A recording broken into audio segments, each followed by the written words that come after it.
Dewey, Cheatham, and Howard. Live. Good evening, ladies and gentlemen. We're going to go ahead and call this regularly scheduled July 25th meeting to order. We don't have a very long agenda, but we do have some things to talk about. So with that, I will ask, without amendment or changes, for a motion to approve the agenda as it was published. So moved. I have a motion from Commissioner Coleman, a second from Commissioner Martin. Any comments or questions on the motion on the floor from the dais? Does the public have any comments or questions on the motion on the floor, which is just to approve the agenda as it was published? Seeing none, all those in favor signify by saying aye. Aye. Motion passed unanimously. We'd like to invite Pastor Gary Bracewell from Christian Life Fellowship up to the podium tonight to give tonight's invocation. If you would, please rise for the invocation and remain standing for the Pledge of Allegiance, which will directly follow. Pastor. Thank you, Mr. Mayor. Glad to be here. Just a quick announcement, with your permission, on August the 7th, which is a Sunday evening at 7 p.m., the Newberry Ministerial, I'll get it out right, Newberry Ministerial Association is hosting a back-to-school prayer, and so the entire public is invited to gather with us at Newberry Panther Field at Newberry High School at 7 p.m. on August the 7th on a Sunday evening. We'll be praying at the high school, at the elementary school, and at the middle school for a great new school year. So you are all invited to be a part of that. Let's pray. Father, thank you so much for the opportunity to be here this evening. Lord, we just thank you for a free country. Lord, we thank you for a society in which we can express our opinions, where we can express our faith, where we can speak and reason together, and we can trust you, Lord, as openly as we have an opportunity. Thank you for that. Thank you for this city. I thank you for the leadership of this community, Lord, that has done just a great job in leading us forward. I thank you, Lord, that this is a faith community as well, and that we can trust you and be one nation under God. Lord, we do pray for our city manager this evening. We thank you that you have spared his life. We pray, God, that you'll just continue to speed his healing and recovery, Lord, and just get him back on his feet very quickly. Bless his family, take care of them, and we just thank you for your protection and care and your healing in his life. And Lord, we just pray over this meeting tonight that there will be wisdom, Lord, that there will be understanding, that there will be unity, and that, Father, all that is said and done tonight will bring you glory and praise. And we pray these things in the name of Jesus. Amen. Amen. Pledge allegiance to the flag of the United States of America and to the republic for which it stands, one nation under God, indivisible, with liberty and justice for all. Thank you, Pastor Gary. We appreciate that special prayer for our city manager. We have one presentation tonight, so we'd like to invite Jacob Williams. I just saw him. Right there he is, hiding behind the podium. And as you make your way up, sir, let me just say how much, on behalf of the commission, myself, and our community, we appreciate all that you and the folks down there at FNPA did and offered to do for our city manager and his family's time of crisis. We appreciate that. It really shows a true partnership and friendship beyond. So thank you. Well, it's our pleasure. Everyone thinks very highly of Mike and how he serves your community, and you know we wanted to do the same for him, and so we're glad to hear that he is progressing. So thank you. All right. Well, we are here. In fact, Mike was the one who wanted us to be here, and very specifically, we're here to talk very briefly about the high energy prices, things that we're trying to do to mitigate, but more just to help everyone understand what's going on, because the energy prices that are up in the United States, it's not just a United States problem, it's a global issue. And in the United States, unfortunately, these high energy prices we're experiencing are basically a self-inflicted problem. We have the ability to produce all the energy we need in this country very affordably. It's a matter of, do we have the will to go get it, the political will to go get the gas and oil and the things that we need, and we'll get into that. Why it's foremost in everyone's mind is, you know, families are paying an extra $3,000 to $4,000 a year this year for energy, that being transportation, gasoline, and now electric prices are up. At the same time, energy ripples through the U.S. economy and the global economy and has inflation for everything, especially in the food. So you have families that are paying an extra $3,000 or so more for food this year than last year. Couple that with, a few other things, and you realize families can't, the average family in Florida with so many fixed income and low income, they can't make that adjustment well. And so we understand the pain that's going on. Why it's going on is demand for energy in the world has recovered since the pandemic is over, and the supply of energy in the world has not kept pace. And in the United States, what we have not done is drilled for new gas and oil wells in the West. For those who don't know, out in the western U.S., the federal government owns most of the land out there. So if you're going to go drill for oil and gas in the West, like a Colorado, like a New Mexico and that, you have to get leases from the federal government, where a year and a half ago, all federal leases stopped for oil and gas. And so that stopped part of the supply, just at a time we now need it. In the eastern part of the United States, which does affect us here in Florida significantly, we depend on natural gas for 75% of our electricity in the state. Well, the natural gas supplies, we need more pipelines out of the fields in the eastern part of the U.S. to get the gas to us, to up and down the East Coast. And without that, gas prices have screamed up. So families are paying more. The energy prices are up 100 to 260% over a year ago. Families are paying quite a bit more. Unfortunately, because we're so dependent on natural gas in the state of Florida, Florida's electric prices are up 15 to 40% over a year ago, simply because the price of natural gas has moved. And that's no matter which supplier you're with, everyone is higher in part because of the natural gas prices. Quickly take you through a few charts. This is a chart of the energy prices in the U.S., and they all started at 1 in January of 21. What that means is whatever the price was that day, and then see how much it's changed since that, because energy is priced in a different way. And you'll notice the red line, which is the natural gas line, the solid red line has moved up 200 to 300% in that period of time. But part of the problem is look at the red dotted line above. Europe is paying $40 a million BTU for the gas we pay in the United States, $7. And therefore they're trying to export now as much as we can out of the country, because the world needs natural gas and oil. That's driven part of our pricing up. And that, of course, then ripples through the electric side.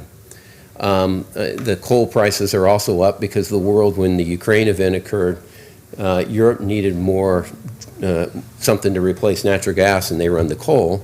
Well, problem for Europe is that Russia's their major supplier of coal too.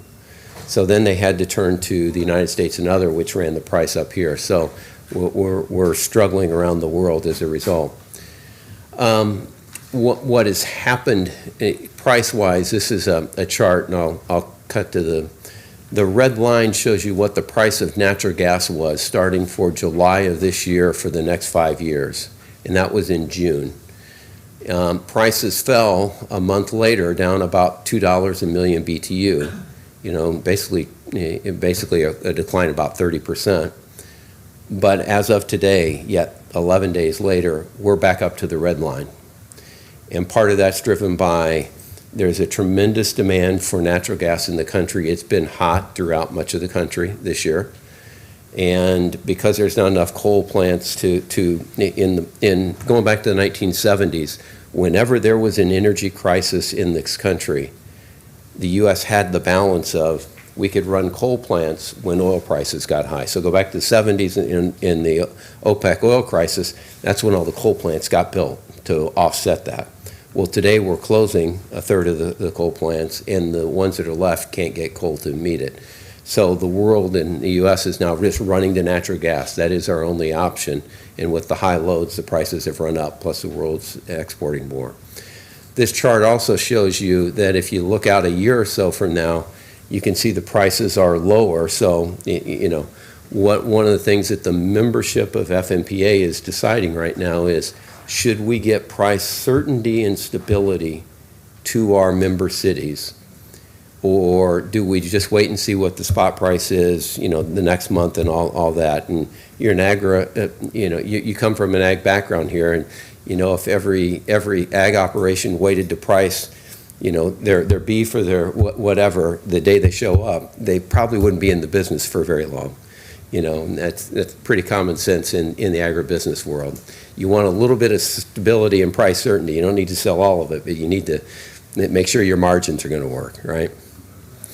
So anyway, the prices have come down. The question that really you got to think about is the prices for next year are down about $2 to $3 a million compared to what they were.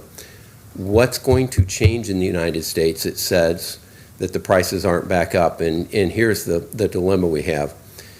A year ago when we set our budget, the price going forward was the red line. That's what the prices were for this year that we went through. What actually got delivered is the blue line, essentially doubling the prices, more than doubling the prices. And it wasn't our forecast, it was what the market actually traded was the red line, and then what actually happened when you went to delivery was that. That's why your cost of power is up in the city just like everyone else's because of that function. So the question we have is the United States going to change how much natural gas it produces to help lower prices? Because if it doesn't, we're going to be in a very tight thing, and so that price may continue to be high. So a few questions to answer. This chart, the red line, shows you how much natural gas is being produced in the country starting from July 19 to or January 19 through today. And you'll notice if you look back in late 2019, that red line peaks. And we don't get back to that red line until just now. So in other words, the amount of gas being produced in this country is essentially the same as it was back in 19. The problem is the demand for natural gas has increased significantly since then. And that leads to prices going up. The other way to look at it is, this is a chart, the red line shows you how many rigs are in the United States fields for increasing oil and gas production. And you notice during COVID, obviously it dropped off, but we're only back to 70% of the amount of rigs in the field to get gas and oil.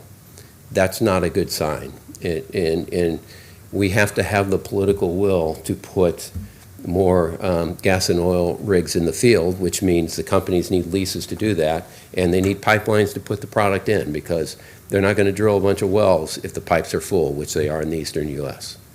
So that is a bigger set of questions to deal with, but it is the reality. This chart, the only reason I put this up is to point out one thing. Normally you think natural gas and oil move together. Natural gas, oil, and gasoline move together. That's not going to happen right now. You're starting to see a disconnect, and here's why. On the left side is where natural gas is used in the country. Over a third of it's used in the power sector, and in the power sector, we'll pay whatever the price is because we're going to serve everybody's load. Doesn't matter. We're not going to change the demand at all unless customers change their electric consumption, which doesn't happen, especially doesn't meaningfully happen. The industry in the United States that uses natural gas, it's not going to change its production level because the supply chain is short in the country.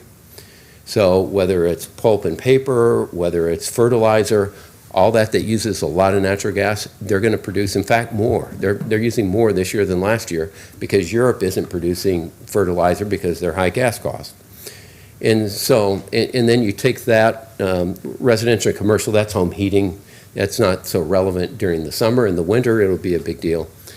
But the last thing to remember is that we're exporting 12% of our natural gas in the world market. We've been growing that. In the next 4 or 5 years, we're going to go to 25% of our gas is going to be exported.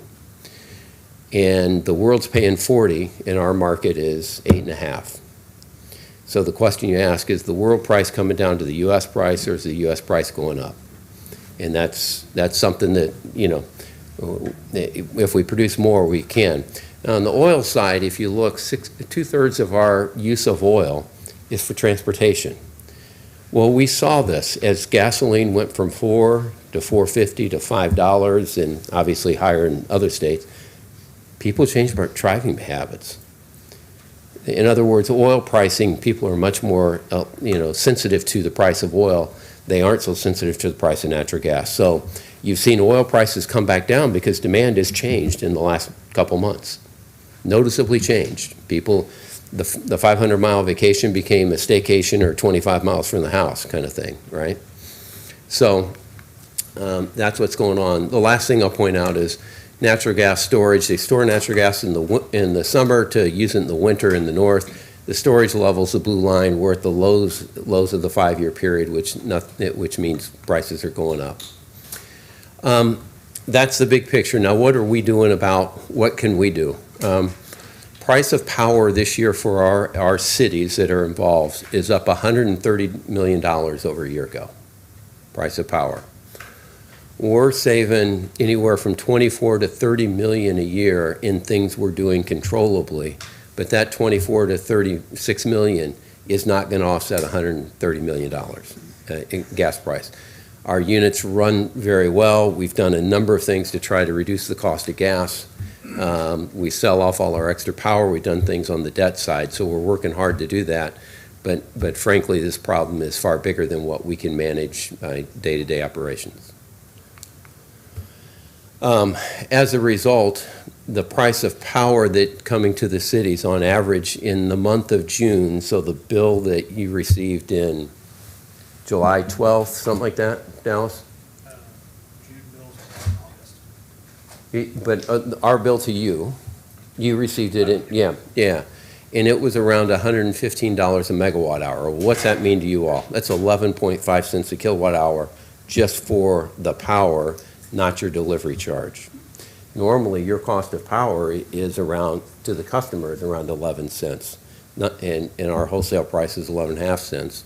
That's because of the price of natural gas moving up. And it's going to stay quite a bit higher. Our goal that we always talked about was having $70 power, 7-cent kilowatt hour power to you all. That's what we delivered the last 2 years, below that actually. This year, it's going to average more like $95 to $100 a megawatt hour because of the gas prices. That's going to go straight through to your customers. The ARP members, the members of FMPA have decided, hey, one of the things they wanted to do is let's take some of the volatility and get some predictability. So starting next spring through the following spring, they bought 50% of the gas. They authorized to do it. And we bought it at $6. That's well below what we're currently trading at $8.50 and all that, because we have no certainty and no confidence that things are going to change in the next year or so regarding how much gas and oil is produced. And then we got 25% of the gas for the next year. This chart here just gives you an idea of if gas prices were $3, we could deliver $78 or 7.8 cents kilowatt hour power to you, et cetera. So it gives you an idea of what we're dealing with. Right now, at almost $9, we're talking about 12 cents a kilowatt hour wholesale price if all the gas was priced that way. Now, we've managed it so far to be down a little bit from that, but it is certainly something that and the members want to try to take the volatility out, because we know Florida has the largest fixed and low-income percentage population in the country. And that group just cannot take the price changes. Couple that with the fact that in Florida, we use twice as much electricity per person as somebody in California, New York, because it's hot and humid and it's not there. And so we just need to manage that price. So with that, I'll stop and take any questions. Well, Jacob, you're just a bucket of sunshine today. And just for folks, here and folks who have already seen this in their bill, we're projecting $40 to $50 a month increases through the summer months, at least, right? Yes, sir, Mr. Mayor, that's correct. We've already increased bills slightly every month for the last 6 months, but they're up about $30 so far. And also, just for the public's, we do. I'm blanking on the name. We have a fund. Rate stabilization. Rate stabilization, but we have run through that rate stabilization trying to mitigate those increases for our customers, right? Yes, sir, Mr. Mayor. The city's pushed about $500,000 of our rate stabilization fund back into the customer bills to keep bills low, to mitigate these cost increases. I was actually working on the stabilization fund this morning, and we're currently negative in the rate stabilization fund, again, attempting to keep the bills as low as we can. Okay. Other questions for Jacob, Commissioner Farnsworth? There has been the argument that these power companies are making massive amounts of money compared to what they have in the past, and I was kind of wondering what your take on that. Well, let's start with FMPA. That's the easier one for me to answer. And remember, you and 13 other cities or 12 other cities are the owners. There's no profit. If we quote unquote profit, that just means you have lower cost of power. So for the municipal cities, that's not the issue. Your question more is to the investor-owned utilities, which are for-profit entities. They have done just fine through this period, and they will pass through their fuel adjustments. Duke, FPL, TECO, they're all going to go for rate increases at the commission, fuel clause adjustments. They had a 15% or 14% on average increase to start the year because of all their infrastructure, and now they're going to go back in for gas price adjustments. So they're going to be kept whole through this process. On a broader question, energy companies are doing very well right now because, unfortunately, the supply-demand works. If we limit our supply, price goes high, and the companies in the market make money, the best thing to do is actually say, we want more supply to bring prices down. So we got to decide, what do we want? Do we want to limit supply in this country and then complain prices are high? Or do you want to say, hey, let's let us, more supply into the marketplace and bring prices down? I don't see that happening under this administration. Other questions for? We appreciate the update and the education. I think it is important for us to know what's happening statewide, nationwide, globally, and understand how all of those things work together. We'll continue to do what we can do on our end, and I appreciate you guys looking into the future. 15 years ago, that commission did the exact same thing, what you're talking about. They pre-bought, and it kind of locked us in to a high rate. Then natural gas came in, and we were still paying the high rate. So I'd like to see the more mitigated step this time. I'm sure that's due to your prudent leadership. It's a more targeted. Yes. Yes. Yeah, with certain things in mind. The world is different than it was 12, 15 years ago. Nobody knew what fracking and the shale revolution would do to bring down cost. This time, it's a self-inflicted problem, and so you got to protect yourself against self-inflicted problems. So that's what the members are trying to, and Dallas and Mike are active in that area, so thank you. Well, let us know how we can help either in Tallahassee or DC with lobbying, and we appreciate you making the drive up here and talking to us about what hits us every single month as an issue. Yes, yeah. All right, thank you. All right, thank you, sir. Okay, ladies and gentlemen, your commission likes to hear from you early in the night, so we set aside a public announcements section of each commission agenda. These are 2-minute, non-controversial announcements, so if you want to tell us about accomplishments somebody made in the community, lost dog, something like that, now's a great time to make a cue and talk to us. If you have a more controversial comment that you want to talk to the commission about, we set aside public comments again at the end of the night where you have 5 minutes to address the commission. So would anybody like to update us on anything going on, or is everyone ready to get right into it? I think people are here ready to get into it. No lost dogs this time? Okay, all right. Then I'll move on to the consent agenda. I have a motion to approve the consent agenda. So moved. As it was published, I have a motion from Commissioner Coleman. Thank you, gentlemen. Drive safe. Second from Commissioner Martin. All those in favor signify by saying aye. Aye. Motion passes unanimously. That will take us to item number 3 is the preliminary millage rate. Dallas is going to take us through this. Remember, guys, tonight is the preliminary. Whatever you set tonight, we can't go above that. We can't drop it down afterwards. The general rule of thumb is to set it at the high tonight because, Russia may invade another country tomorrow. And we just need some flexibility and then bring it back to the suggested later on. So, Dallas, you want to say anything other than that? Oh, I'm sorry. You want to go ahead and read the resolution 2022-47 into the record for us. Mr. Mayor, this is resolution number 2022-47, a resolution determining the proposed millage rate, the current year rolled back rate, and the date, time, and place for the first and second public budget hearings as required by law. authorizing the city manager to change budget hearing dates if necessary, directing the Director of Finance and Administration to file said resolution with the property appraiser pursuant to requirements of Florida statutes, and the rules and regulations of the Department of Revenue of the state of Florida providing an effective date. Dallas, did you have a presentation as well, or? No, sir, Mr. Mayor. Just to reiterate the points you made, the rate tonight that the commission sets is the cap. The commission can lower it. It's the rate that will get advertised in your trim notices. Staff is recommending the rate at 5.9999, which is your current property tax rate. As a reminder for the commission, staff has presented a proposed budget that has a reduction in the property tax rate below the current tax rate of 5.999.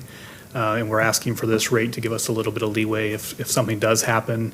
But again, the proposed budget is currently set at a lower property tax rate than the current rate. Okay, are there any questions for Dallas, or do I hear a motion? Move to approve. Okay, I have a motion to approve at 5.99 from Commissioner Farnsworth, a second from Commissioner Clark. Any comments or questions on the motion on the floor from the dais? Does the public have any comments or questions on the motion on the floor? Slightly confusing, not too much. High, we lower it later. Good. We did set the dates in the resolution, right?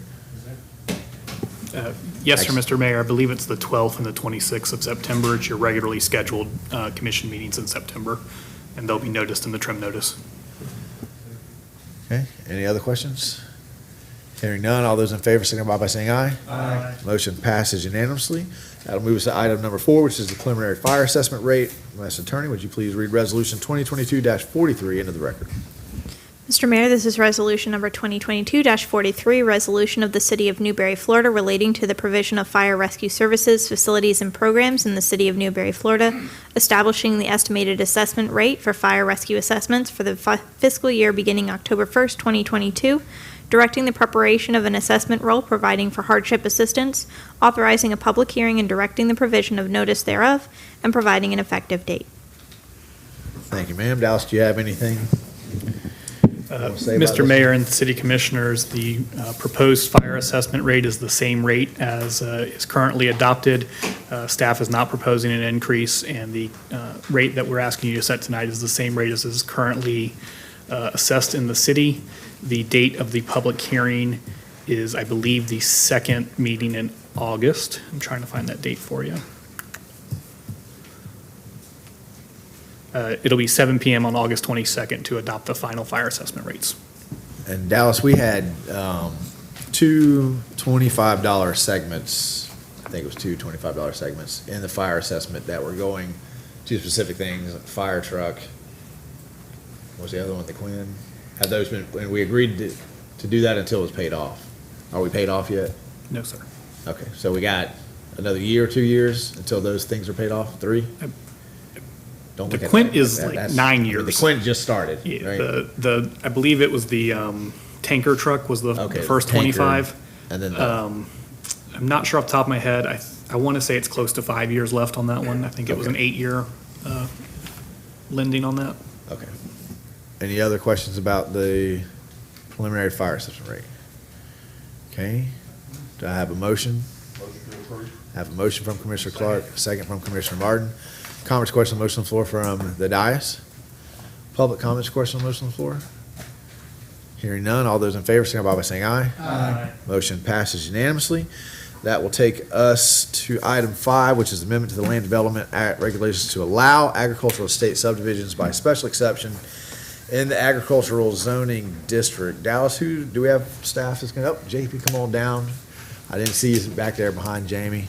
So, guys, if you remember, this was the one that we were kind of at the 20,000 foot level. We went ahead and moved it forward, and then we took the last couple of weeks to continue thinking, asking our questions, talking to staff, those kinds of things. So it's back here tonight. So no one here is going to be held by your vote on the first one, because we all took that vote knowing that we were going to take the next couple of weeks to think about it and come up with questions and those kinds of things. So we are at second reading, but we are also, at the first chance where we all really have had a chance to get into it. So let me go ahead and have the ordinance read into the record. Mr. Attorney, would you read ordinance 2022-27/LDR 22-11 into the record Then we'll listen to the presentation again, and then we'll have a fresh conversation. Mr. Mayor, this is ordinance number 2022-27/LDR 2022-11. An ordinance of the City of Newberry, Florida, amending the text of the City of Newberry Land Development Regulations as amended by amending sections 4.2 Supplementary District Regulations and 4.4A Agriculture, subsection 4.4.5 Special Exceptions, adding small-scale rural subdivisions as a special exception, providing for codification, providing for severability, repealer, and an effective date. Thank you, ma'am. JP. Thank you, Mr. Mayor, Commissioners. John Paul Perez with the City of Newberry Planning and Economic Development Department. Again, this is the second reading of the ordinance for the small-scale rural subdivision, which we'll be doing as a special exception in agricultural zoning districts. Prior action on this was heard first by the Planning and Zoning Board on May 16th, again on June 14th, where they provided their recommendation of approval. And this had its first reading on July 11th. The reason why we are implementing this text amendment is because our future land use plan, or element, I should say, provides a provision for agricultural zoning districts to have subdivisions that have a density greater than 1 unit per every 5 acres. You see it typically as a planned rural residential development and rezoning changes in the ag future land use. Most recently, you've seen Barrington come through, and it had smaller lots also in the ag future land use. What we're doing now is implementing the code that addresses those developments that are 25 lots or less in the ag future land use. And JP, we talked about this the first time a little bit, but as identifying this as a special exception, it means that the applicant is asking the commission for a favor, right? There's no bones about it, right? They're asking for a favor. That means that we're partners. If you guys are willing to listen to the application, we're partners in how that will be developed. So I think it was a stroke of genius to say, if we're going to have this, it will be as a special exception, because that closes the door to anyone standing in front of you saying, I have a right to do this, right? In Newberry, if we have this, it'll be a special exception. That means each application is a standalone entity that you have the opportunity to look at, and you have the opportunity to negotiate. So this ordinance that we're about to go through would be the basement, right? You could, as a special exception, you could ask for more things in it, right? But it's the basement level, right? If you're going to come and ask for this favor, this is where you have to hit, right? Excellent, thank you. So again, this addresses a gap in implementing land development regulations. This will add small-scale rural subdivisions as a special exception, and special exceptions will be judged on a case-by-case basis. This is the implementing language in the code. Pretty straightforward, and it just points to the supplementary regulations for additional requirements. Some of those additional requirements are a minimum lot size of 2 acres. It also provides for setbacks. The uses allowed are single-family, detached, accessory dwelling units, and low-intensity agricultural. It also provides for location-specific requirements like a separation requirement, buffer requirements, and that access be provided off of a public right-of-way. And there are some additional supplementary requirements such as dark sky friendly lighting requirements. This is an example of a typical interior lot. This is a typical perimeter lot abutting the right-of-way. This is what it would look like zoomed out. Currently, we have an application in for a development called Lakota. This is what they've drafted as an example of what it would look like. As you can see, it's adjacent to Barrington and very similar layout.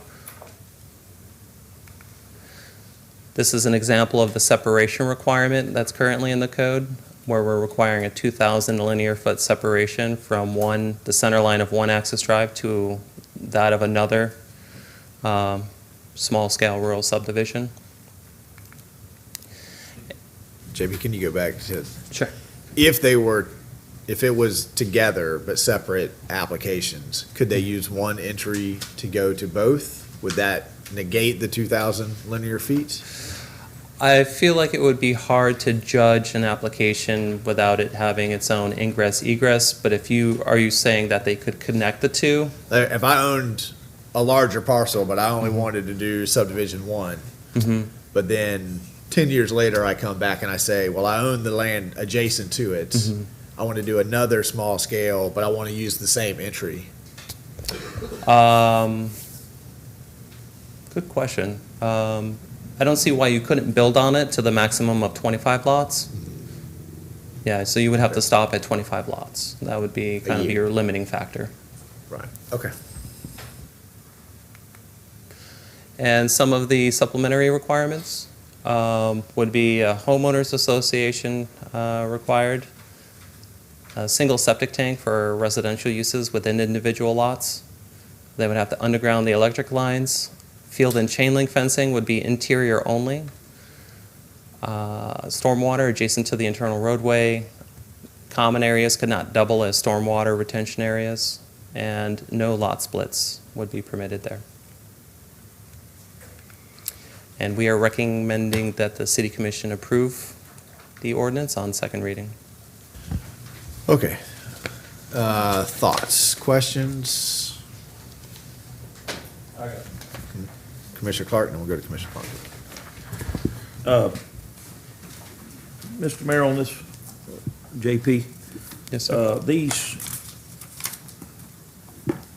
we've talked about this before, and these 2-acre requirements, or, yeah, that one right there. And I'm a believer in the big lots on anything. Mhm. Are we gonna get into where, I noticed some of the subdivisions that are not even, that are just across our county line, are we gonna get into where we're gonna have to be made to put in the septics that are above and beyond these, or what do they call them? Advanced septic tank? Are they coming online to where we're gonna be held to put them in by someone at the state level? Or are we gonna be able to use typical septic tanks as we move forward? I'd like to see if Jamie has an answer for that. That is predicated by the state, and the percolation rate is determined on the individual lot as to whether a high-performance septic system is necessary.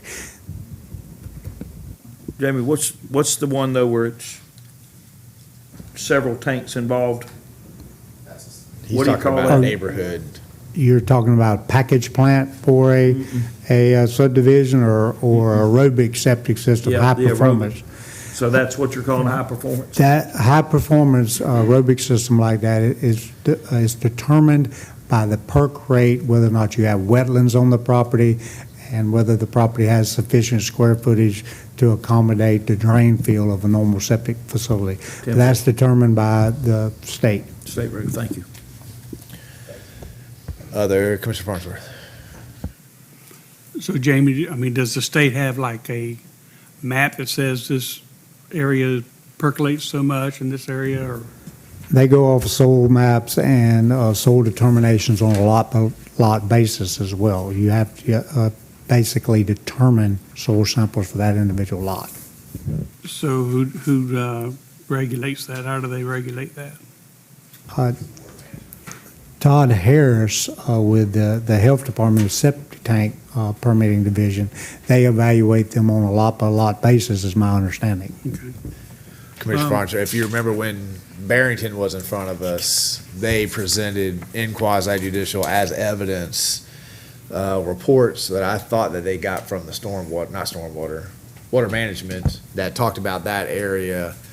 And with its percolation rate, you could go down to 1-acre lots and it would be okay for the septic part. There is soil maps, Mr. Mayor, produced by the Water Management District that they use as reference, but I do believe they still look at each individual lot. On the interior lot layout, you got 25-foot side yard.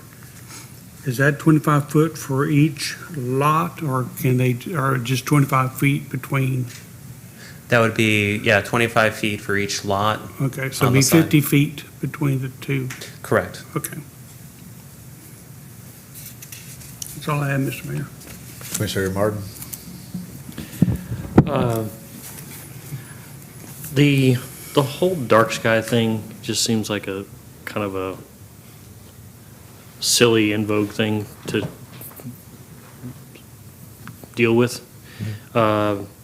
Is it possible to just not require streetlights at all? And just be out of the business of refereeing light, for crying out loud? Certainly, it was a concern of the Planning and Zoning Board that advises the commission on planning-related matters that lighting was an issue in these more rural areas. I think one of the intentions of this code was to keep the rural areas more rural. One thing that can happen with these residential type developments in rural areas is that lighting becomes a little too urban for the agricultural setting, and so establishing a standard for this setting at least provides that guideline. Now, these codes are not set in stone ever. It's always amendable. It's amendable tonight if you would like. There could be a motion made that we reduce it, we remove it, whatever it may be. Given the location of these, where these will be located and the neighbors that they do have, it might be cautious to proceed with the dark sky, and if developers are having issues with it or homeowners are having issues with it, we can always come back and amend the code.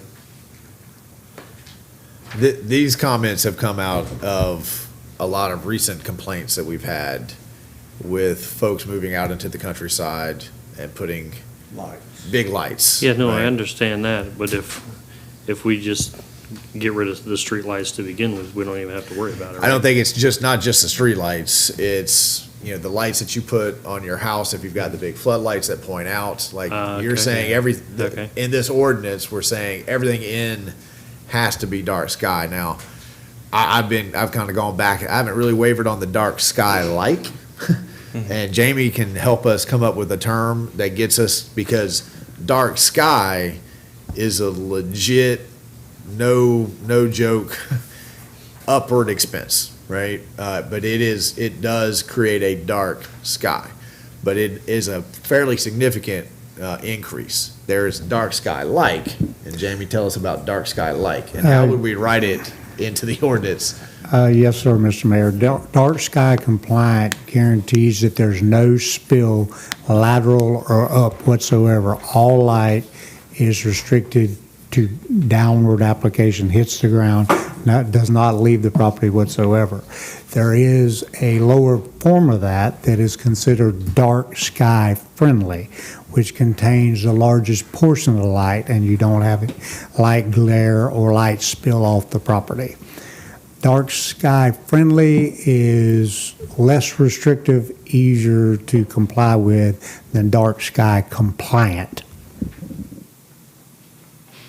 So I guess, from the P&Z's perspective, the question is, if the commission is going to consider allowing these small-scale neighborhoods to kind of drop in to predominantly agricultural areas, it's appropriate to ask those small-scale neighborhoods to take an extra measure to preserve the agricultural feel, hence the buffers. The buffers really, to me, are the key linchpin here, because with the ordinance that you guys have in front of you, people are going to drive by these and never know that they're there. They're going to be thick wooded areas 50 feet back from the road.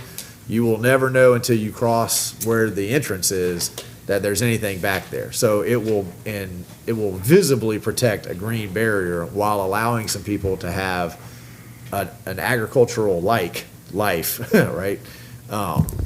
So that's the thought from the P&Z when it comes to the dark sky. But I share your concern about mandating literal dark sky, because that really does become a cost-prohibitive factor, right? Having something in there that mitigates the light pollution, I think, is appropriate. Other Commissioner Farnsworth? In this ordinance, is there any thing regarding whenever sewer and water becomes available that they have to hook up to it? They already. By default, by ordinance, city ordinance already, they'll have to connect. Which is another thing I would recommend thinking about, because I understand why the default is you have to hook up, but all I see is, 50, 75, 100 years from now, a neighborhood full of people mad, because you're telling me I got to spend $15,000. I just replaced my septic tank 2 years ago, and you're telling me I got to spend $15,000 to hook in. So, yeah, right.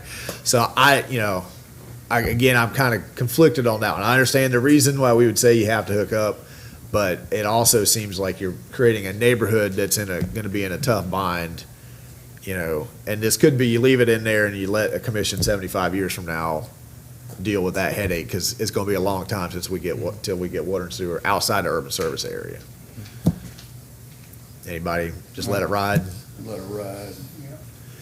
I'd like to bring your attention back to the acreage, because I feel like the P&Z just sort of got to 2 acres and said, well, 2 acres sounds like a good compromise. And I've never felt that there was a real strategic approach to the acreage.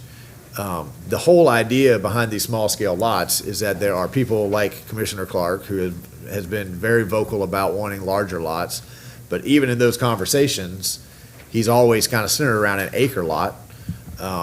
2 acres seems to me just sort of a random number, right? I can see people wanting an acre. I can see people wanting 2. Do you want to have any flexibility in these small scale for 1 to 2? I mean, 3, you might as well be at 5, right? At that point. But if I'm a lady, I'm a guy who doesn't like to work in the yard, right? Do I really? Well, you're already gonna Yeah. have. Well, I want to have a little bit of land around me, Well, you're already gonna have natural growth around about a 50 foot. So y'all feel like, Commissioner Clark? So I'll say that in this type of subdivision, for me, I would say 2 acres minimum. I do like what Barrington's done. I have seen neighborhoods like this. If they don't that much yard, don't clear as many trees. If you want a place where you don't have to do anything, move into Newberry. That's all. I mean, but as far as being in the rural community, there's a reason why we're going to allow a subdivision of 25 homes to be in a rural area. So I'm stuck on the 2 acres minimum. So that's just mine. I got 3 guys nodding their heads for 2 acres. Yeah. You guys down there don't have strong feelings? 2 acres is good for y'all? Commissioner Martin, you? Okay. Well, I mean, they're flexible. I mean, if we have a good But what about conversation. 75 years from now? Commissioner Farnsworth, you have? I still prefer the 5 acre lots. And also, I really am not in favor of this spot zoning that we're doing, so I'm not going to be in favor of this ordinance. Okay. Anything else along those lines? I mean, I've shared Commissioner Farnsworth's thought process about dropping these things down. I think we've written an ordinance that is stringent enough that we're not going to get bombarded with applications, one, and as a special exception, it is a favor. So I'm comfortable moving forward with it, but I would ask, even if we move forward with it, I don't think there's a way around seeing this as spot zoning. We are allowing little neighborhoods to drop in, right? They're just going to be high end, nice, right? But once they're there, they're there. It sets the tone, right, Commissioner? Are we requiring the developer owner in their paperwork or whatever when they're selling that, hey, you're gonna have cows next to you, you know what I'm saying? I mean, That's a great question. A disclosure is not currently part of it, part of the code. That is something that we could look at. Again, these are special exceptions, can be on a case-by-case basis. If there's a gentleman that uses a lot of manure, adjacent to them.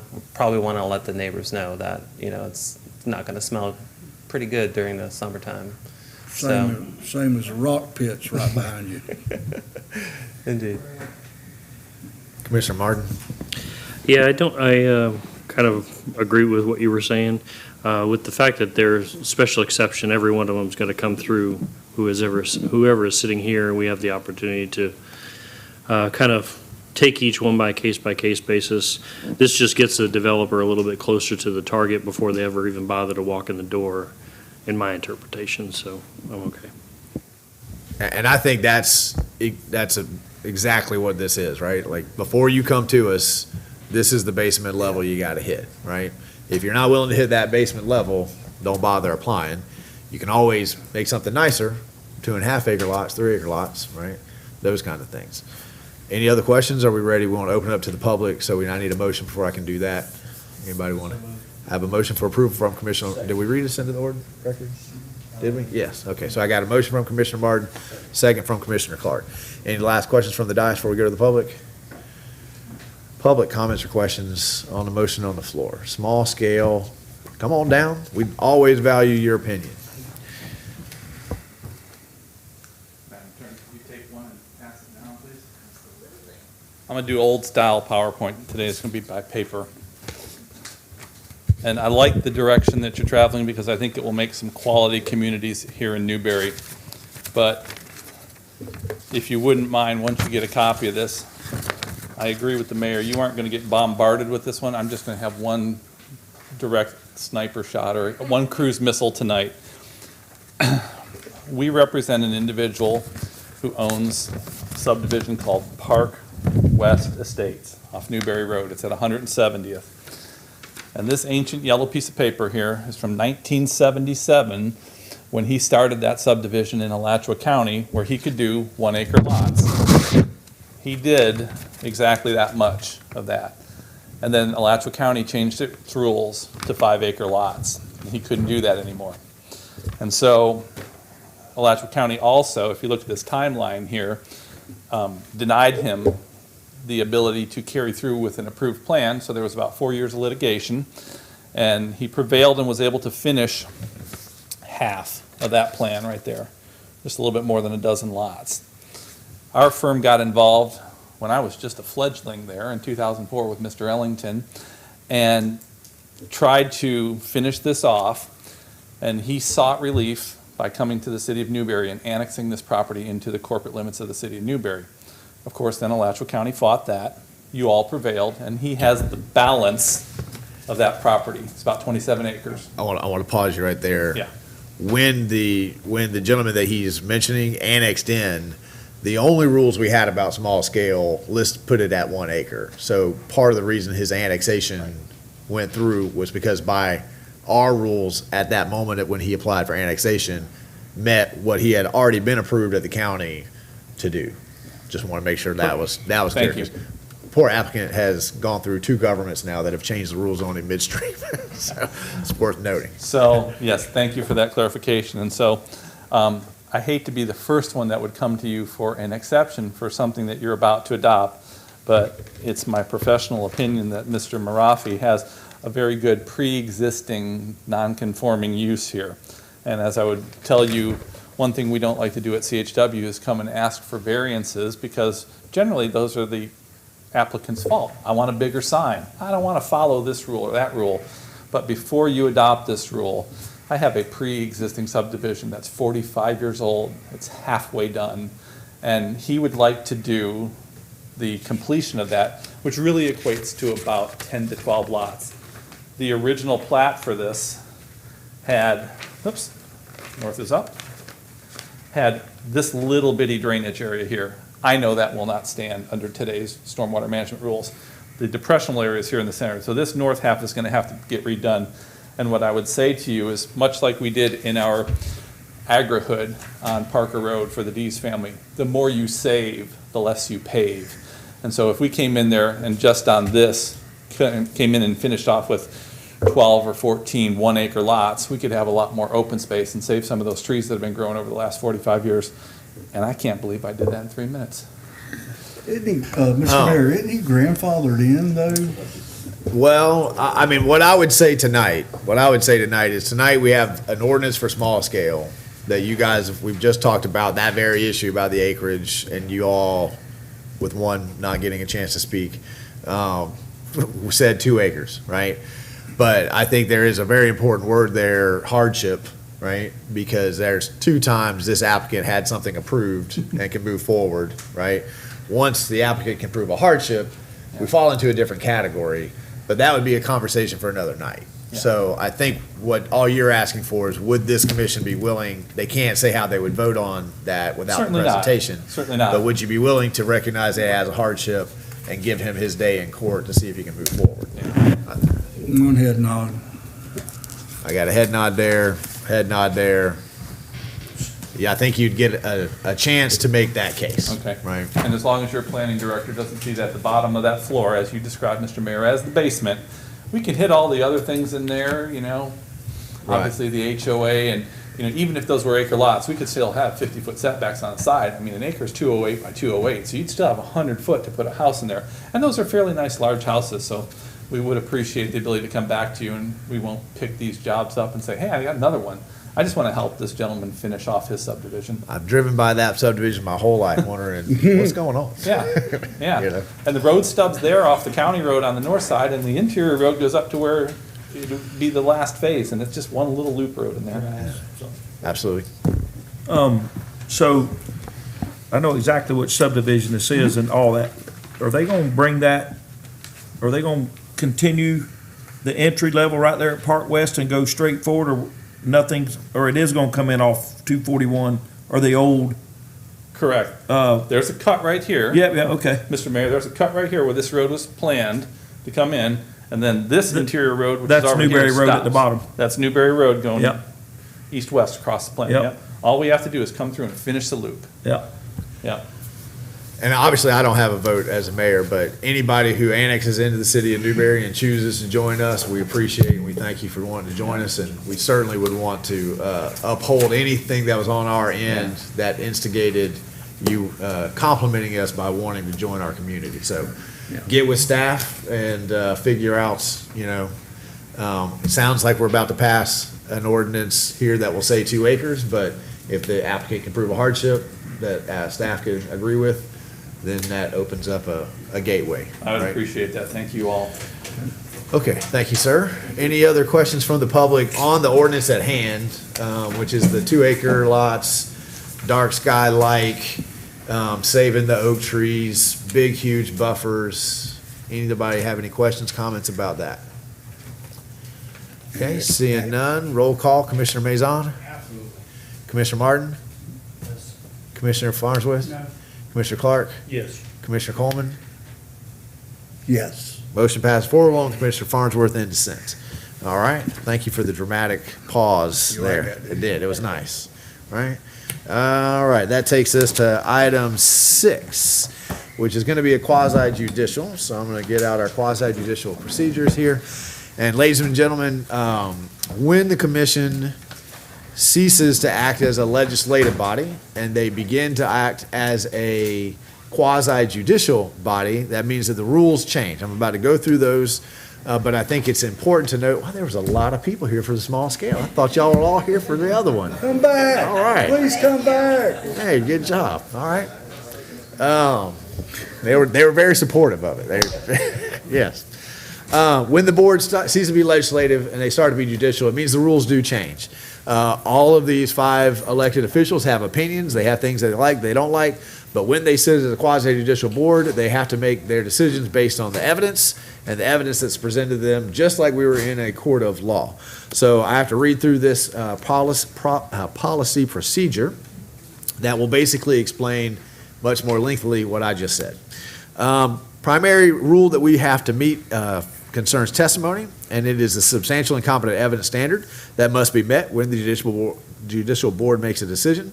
This standard states the following: all public testimony will be taken under oath. Everyone testifying will be subject to cross-examination. All documents and exhibits shall be entered into evidence, and giving opinion testimony is limited to experts, and closing arguments will be limited to the evidence of record. I'm going to ask the city attorney to read into the record the ordinance that we will be hearing tonight. If you'd do that now. Mr. Mayor, this is ordinance number 2022-35, an ordinance, slash LDR 22-14, an ordinance of the City of Newberry, Florida relating to the rezoning of approximately 6.93 contiguous acres, more or less, pursuant to an application by the property owner of said acreage, amending the official zoning atlas of the City of Newberry Land Development Regulations, providing for rezoning from the residential single-family RSF2 zoning district to the planned residential development PRD zoning district on certain lands within the corporate limits of the City of Newberry, Florida.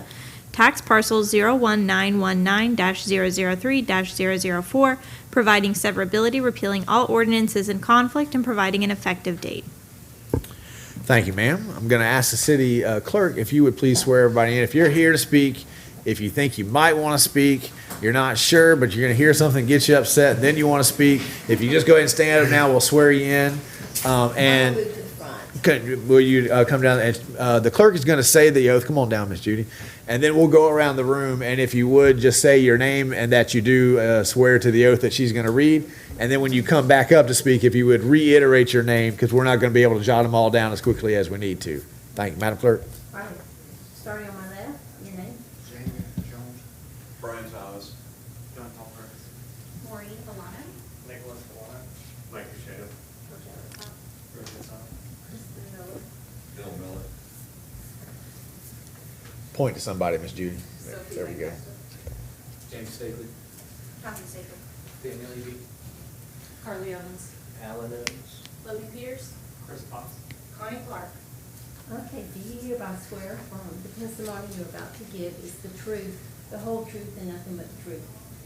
I do. You have been duly sworn. You all did that perfectly. We appreciate it.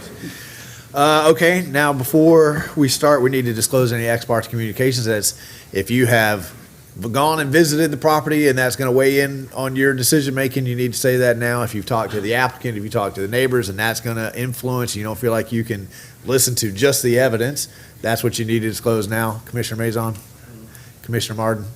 I took one customer call, residence call, but it was just asking about the process. Okay, Commissioner Farnsworth, Commissioner Clark, Commissioner Coleman. None. I'm a non-voting mayor, but I have none as well. Okay, I will explain the order of presentations we're going to follow for the quasi-judicial this evening. First, we're going to hear a staff overview. Then we're going to hear from the applicant with no time limit. Then we'll hear from the staff again with their report and recommendation. They have no time limit. I've not been contacted by anybody wishing to claim a third-party intervener status. That's going to move us to public comment. Any member of the public who's here to speak to this agenda item will have 3 minutes to do so. I will have to ask, since we have a lot of people here, to adhere to the 3 minutes, and we'll move along, make sure everybody gets a chance to speak. If you have a wife here, y'all can break it up. All right, one has three. And then the applicant can cross-examine, staff can cross-examine, members of the decision-making body through the chair can ask questions of the applicant, staff, or any participant. Then we'll hear final arguments from the applicant and staff related solely to the evidence and testimony presented. The city attorney will then advise the decision-making body as to the applicable law and the factual findings that must be made to approve or deny the application. Then the board will deliberate, and after deliberations, a motion will be taken to approve the conditions, continue, or deny the application. So we're going to follow that fairly strictly tonight. And we've already read the end, so staff, we're ready for the overview. Come on down, JP. Busy man tonight. Thank you, Mr. Mayor. Good afternoon again, everybody. I have a presentation for you for ordinance 2022-35, application number 2214, for a change of zoning from RSF2 single family to planned residential development on a property that's approximately 7 acres in area. This is where the property is located generally in the city limits. It's on the northeast corner of Newberry Oaks neighborhood that's there today. It's a odd-shaped triangle property. The current zoning, again, is RSF2. The proposed is planned residential development. This is showing its proximity to the current mining operations. What the project is proposing is 3.5 acres of open space, 17 detached single-family homes, a minimum lot size of 5,000 square feet, and a minimum lot width of 50 feet. This is the proposed layout. This also shows the allocation of land uses. The gray is the circulation, streets, sidewalk, etc. The green is the open space, and the yellow are the single-family detached units that will be put in there. And we are recommending approval of this ordinance on first reading, and we'll come back for a second reading. Hang on one second. JP, you went right in the recommendation. Does the applicant not wish to make a presentation? Sorry. Okay, all right, so you just got ahead of me there. Sorry. That's okay, My that's fine, apologies. it's all right. Come on down, sir.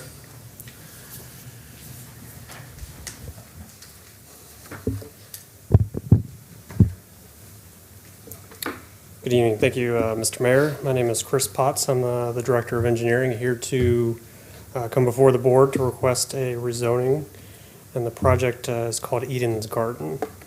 And we appreciate John Paul for giving a presentation for us to hit some of the highlights. We're going to dive into this to get a little more detail.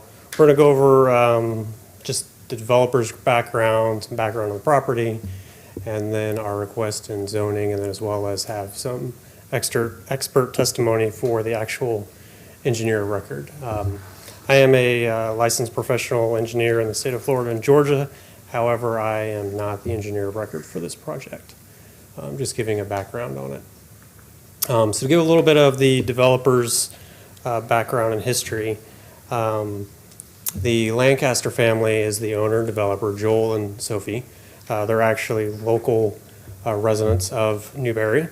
Joel and Sophie have been married for 20 years, and they have 3 sons. They've been in Newberry since 2005. They have 2 sons and 1 daughter. They're all kids here in Newberry as well. Joel is a deputy of Alachua County. He was actually a resource officer at Eastside High School, and for a period he was also here at the city of Newberry. He has also served in the military for over 20 years and is currently deployed. His deployment should end in October. And Sophie is a business owner herself. She works for a company called Heritage Wealth Management, and both of them are very active in the community. They're members of CLF Church as well as pastors. They also have outreach ministry to reach out to other countries as well, one of them being Zimbabwe, where they're from originally as well. So that was just a little bit background on the developers. This is not a national builder. This is not even a builder that we're used to, or more recently in Gainesville and Alachua County, who is coming in to develop themselves. These are a family that's here, homegrown to Newberry. So a little history on the project. As John Paul mentioned, the project or the property is located just north Newberry Oaks.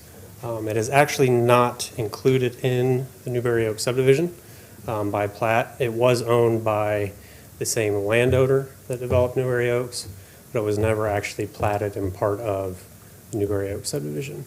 Now it does have a Duke easement that runs through it.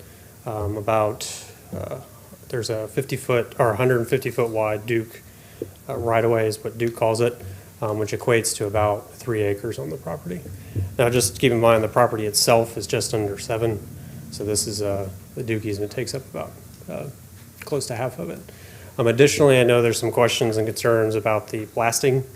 Well, based on Florida statutes, Chapter 689 with disclosures, because there is a known event going on, during each homeowner that would buy a lot within the subdivision would have to be notified of the blasting, as well as the construction of the house would have to be built and designed to withstand the blasting, as well as some of the shaking that's gone on there. So again, just a little more background on the project. To the left there is the existing plat, which you can see Newberry Oaks Phase 7 is to the southwest, and this property is up in the northeast corner. And it's again not actually part of the plat. In between those 2 lots is a sliver of property, which, again, is not part of the Newberry Oaks subdivision. It's part of this property, and it was not platted as well. So on the right, you can see the rough dash line, that would be the Duke easement, and then the 4.12 acres is what is developable on the parcel. So that brings us to our current zoning and why we're here today for the request. The current zoning is RSF2, where the minimum lot width is 85, the minimum square footage is 10,000, with the maximum height of 35. In addition to it, the future land use allows up to 4 units per acre, which on this piece of property would be up to 28 lots by right. And then below, there's the setbacks as well for the RSF2. So we're requesting a planned development, planned residential development, which means there will be no commercial component to it. It'll be all single family. We're proposing a restriction on ourselves of a maximum of 17 lots. So it'll be just under 2.5 units per acre. We'll have about 3.5 acres of open space. That includes the Duke easement, includes some of the stormwater. We're going to have perimeter buffers and some of those areas within the development. It'll have detached single-family units only, no duplexes, townhomes, any of that nature. So the only use that we're actually proposing is detached single-family. Maximum building height of 35, which complies with the current zoning, a minimum lot size of 5,000, and a minimum lot width of 50, just to allow more use of the land itself that's not restricted by the Duke easement. In addition, because of the smaller lots, we're asking to reduce the building setbacks on the lot, and then we're going to have a 10-foot perimeter landscape buffer through it. So as JP mentioned, this is the PRD master plan. One item that we discussed with staff as well is just connectivity to surrounding properties. So I just want to go back to the zoomed out. To the north is the property that's owned by the mine, so there's not really any purpose of providing interconnectivity. And to the east is the Evans family property, which has a connection to Newberry Road. Again, I know there's concerns from the Newberry Oaks residents of these additional trips through the neighborhood. Unfortunately, this property is landlocked, so its only access is through Newberry Oaks, and so we felt that it was not appropriate to provide any connectivity through other parcels surrounding us to bring in more traffic through Newberry Oaks. If there's any questions, actually, yes, I forgot. So now I'd like to bring Logan Peters up. She's going to go through some expert testimony since she is the actual engineer record for this. And she's just going to run through some questions that we have that we've gone through in the process to hopefully answer some of the questions that the board may have going forward. Good evening, Mr. Mayor and members of the board. As Chris mentioned, my name is Logan Peters. I'm a professional engineer with JB Pro, and I took part in developing this concept in the rezoning request. So I'm just going to go through some of the technical aspects of the design, and like Chris said, we'll have availability to answer any questions once we're all through. So as I mentioned, I worked on the design concept. I am the project manager, and we'll see this project through permitting and construction if the board allows. Utilities are available to this subdivision through the Newberry Oaks property. We show water and sewer connection to all lots in the proposed development. We have analyzed, as Chris mentioned, all the traffic connections, and we feel that we meet standards in the city of Newberry for traffic connectivity. We will comply with all city and state stormwater criteria. We are already proposing a stormwater basin that's approximately 20% of the development area. We're providing adequate buffers, open space, and common areas that exceed the city of Newberry requirements. Within that Duke easement, we're not allowed to do any kind of residential development or stormwater design, but they have given us permission to provide a community garden in that area, so there's going to be ample green space available to the community in that space. Building construction will meet existing communities in the area. We're agreeing to the Florida vernacular type of architecture that's consistent with the city of Newberry. And of course, we will have to meet all City of Newberry, Swanee River Water Management District and FDEP criteria, and we'll go through all those permitting requirements before construction starts. Thank you very much. Thank you, Logan. And then so our request is that the city commission recommend for approval at the first reading as recommended by the city staff and the planning and zoning board. Thank you. Thank you, sir.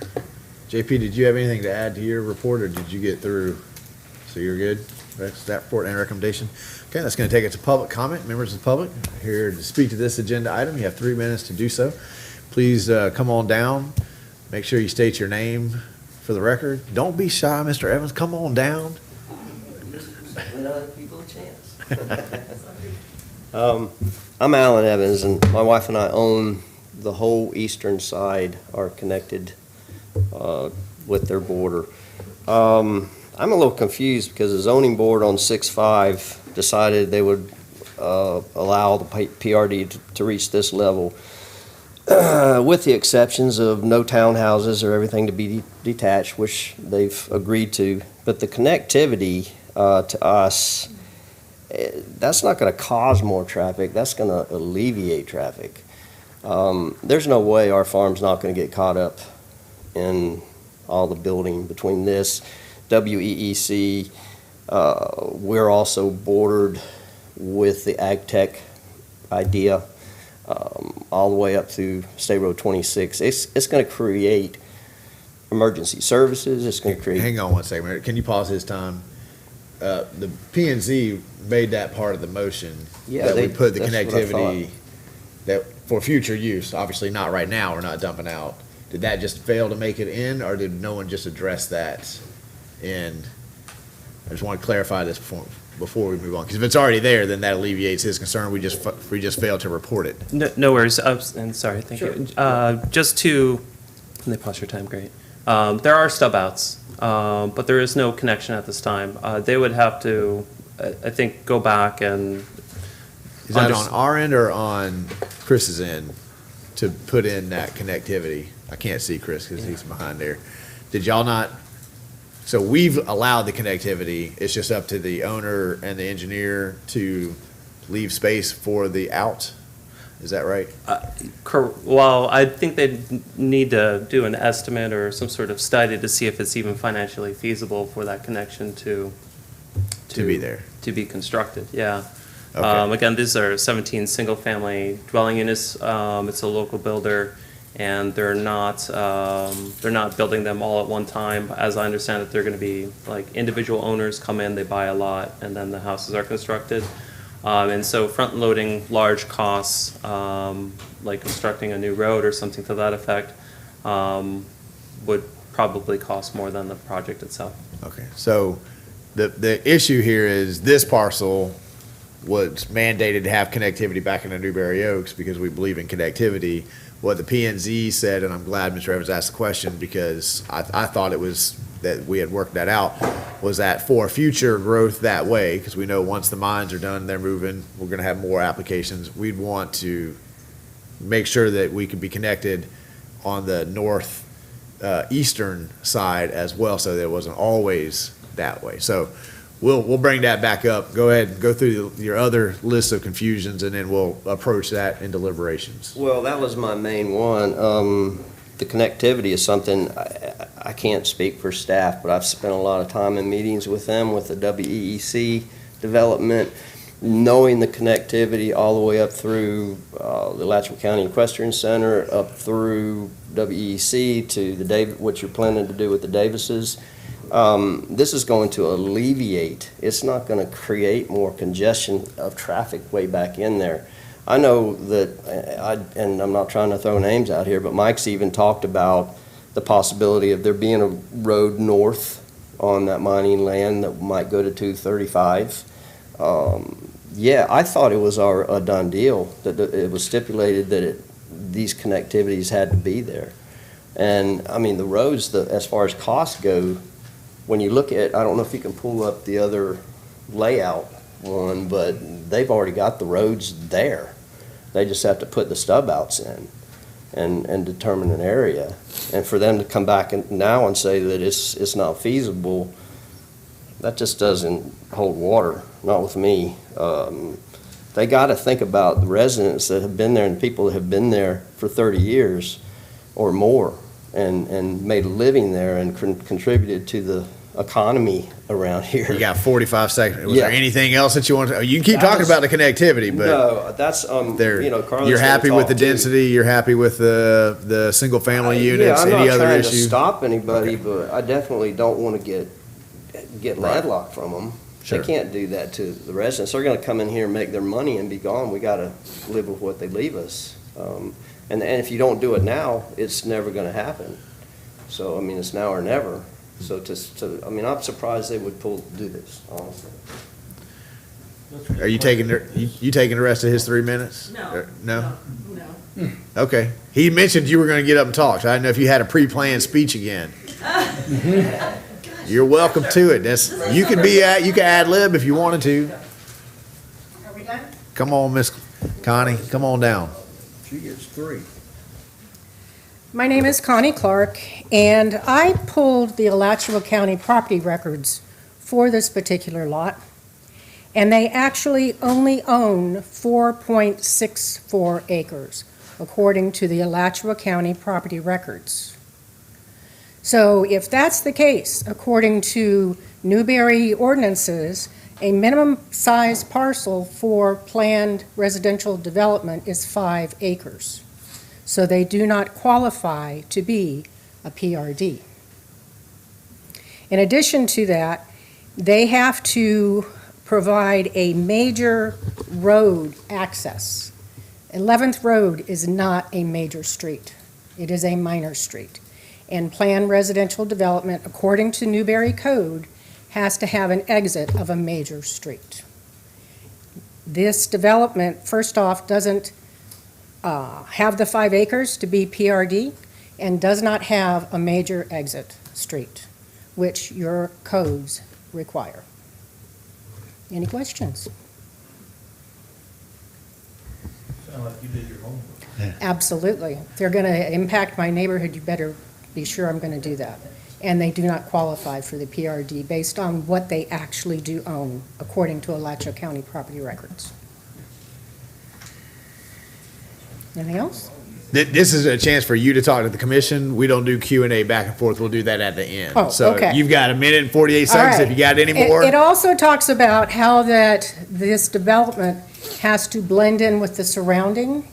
The surrounding area is 10,000 square foot lots. They are putting in 5,000 square foot lots. That does not blend in with the existing communities around the PRD. So they can put in 10,000 square foot lots, and they'll put in however many homes, but that, if it's any smaller, it's not according to what your codes say it has to be. I'm done.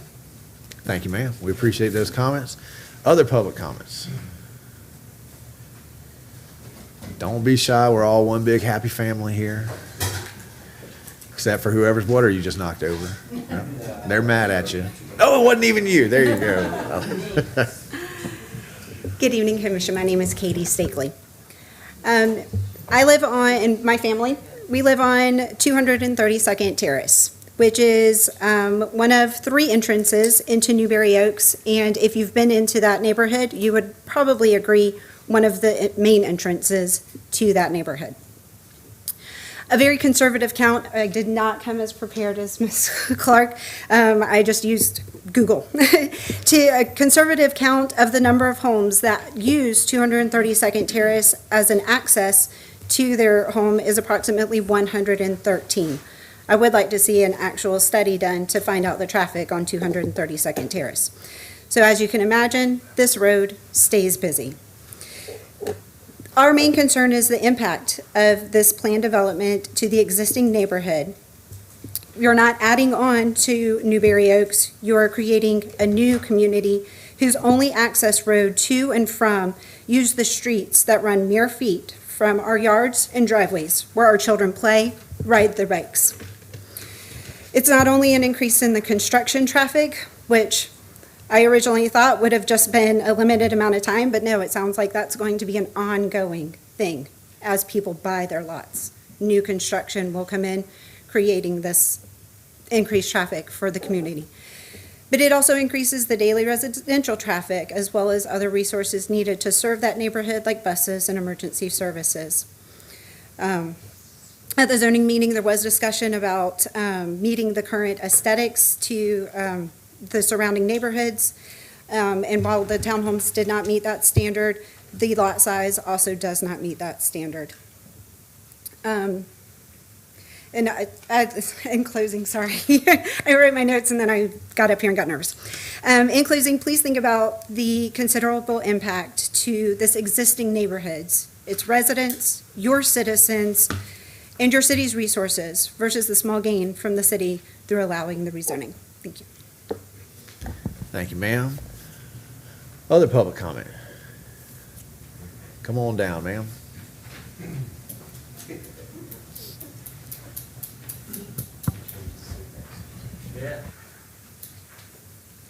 Good evening. My name is Kristen Miller.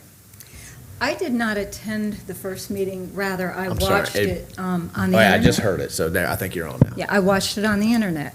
And so recognizing that sometimes things are lost when you're not present in the room to see body language, nonverbals, et cetera. But what I got from that meeting, after hearing the city attorney talk about how there would be people with letters behind their names that were going to testify and that committee could give weight to what their opinions were because of those designations, and then there were the rest of us.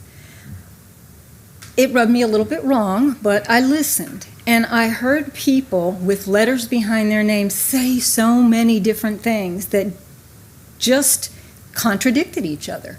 I heard 28, I heard 23, I heard 17, I heard 16, I heard 8, I heard 10, I heard 1, that it was at one point going to be a second property for the folks that now own the property.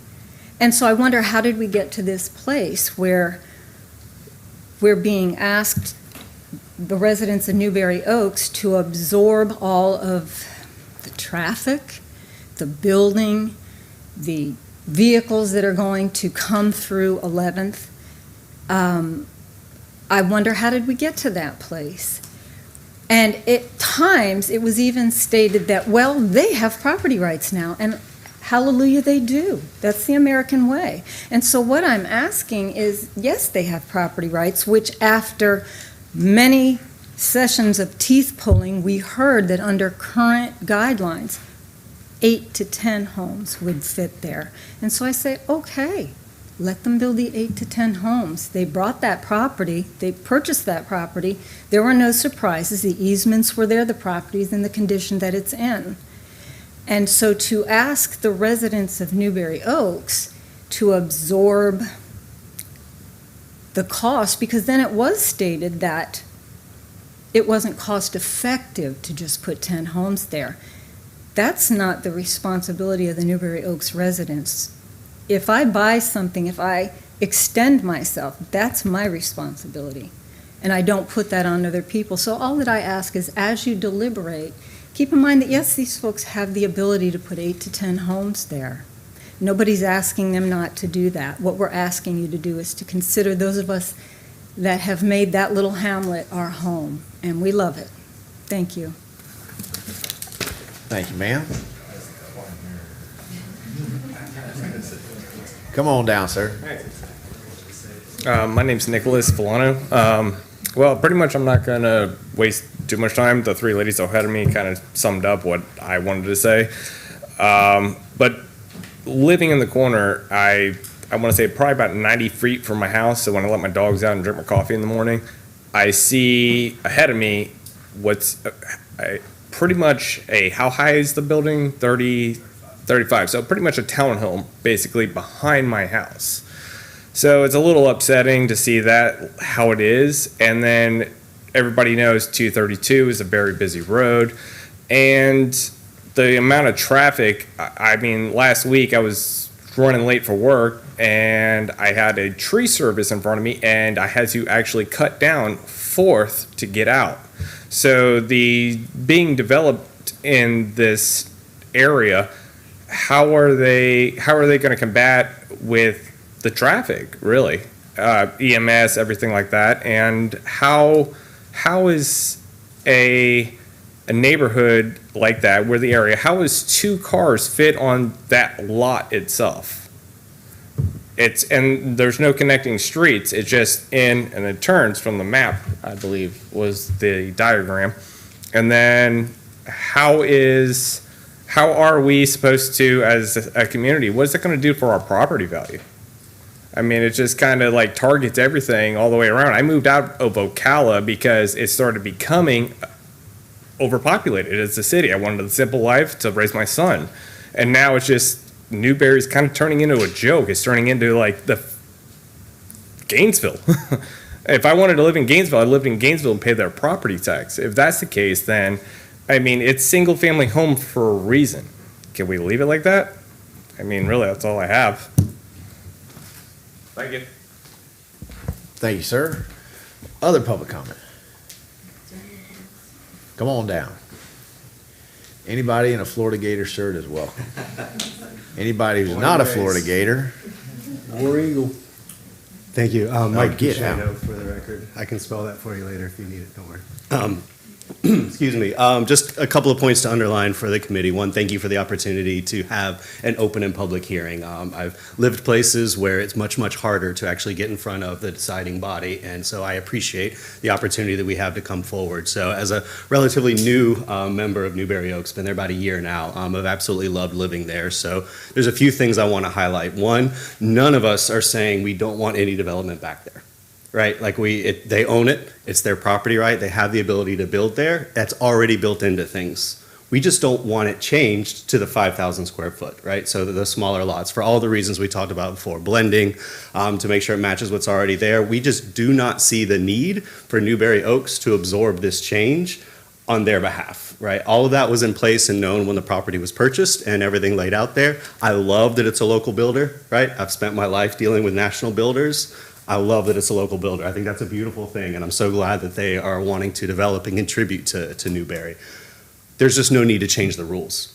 It's already in place. They can develop, they can move forward, they can do the one house at a time, which is what it sounds like the plan is. All of that's there. Nothing needs to change for them to be able to move forward. So if it's a financial feasibility thing, that's for them to figure out. Newberry Oaks, those of us that live there, the community doesn't need to absorb that financial hardship of theirs. So, but thank you for the opportunity to come forward and speak.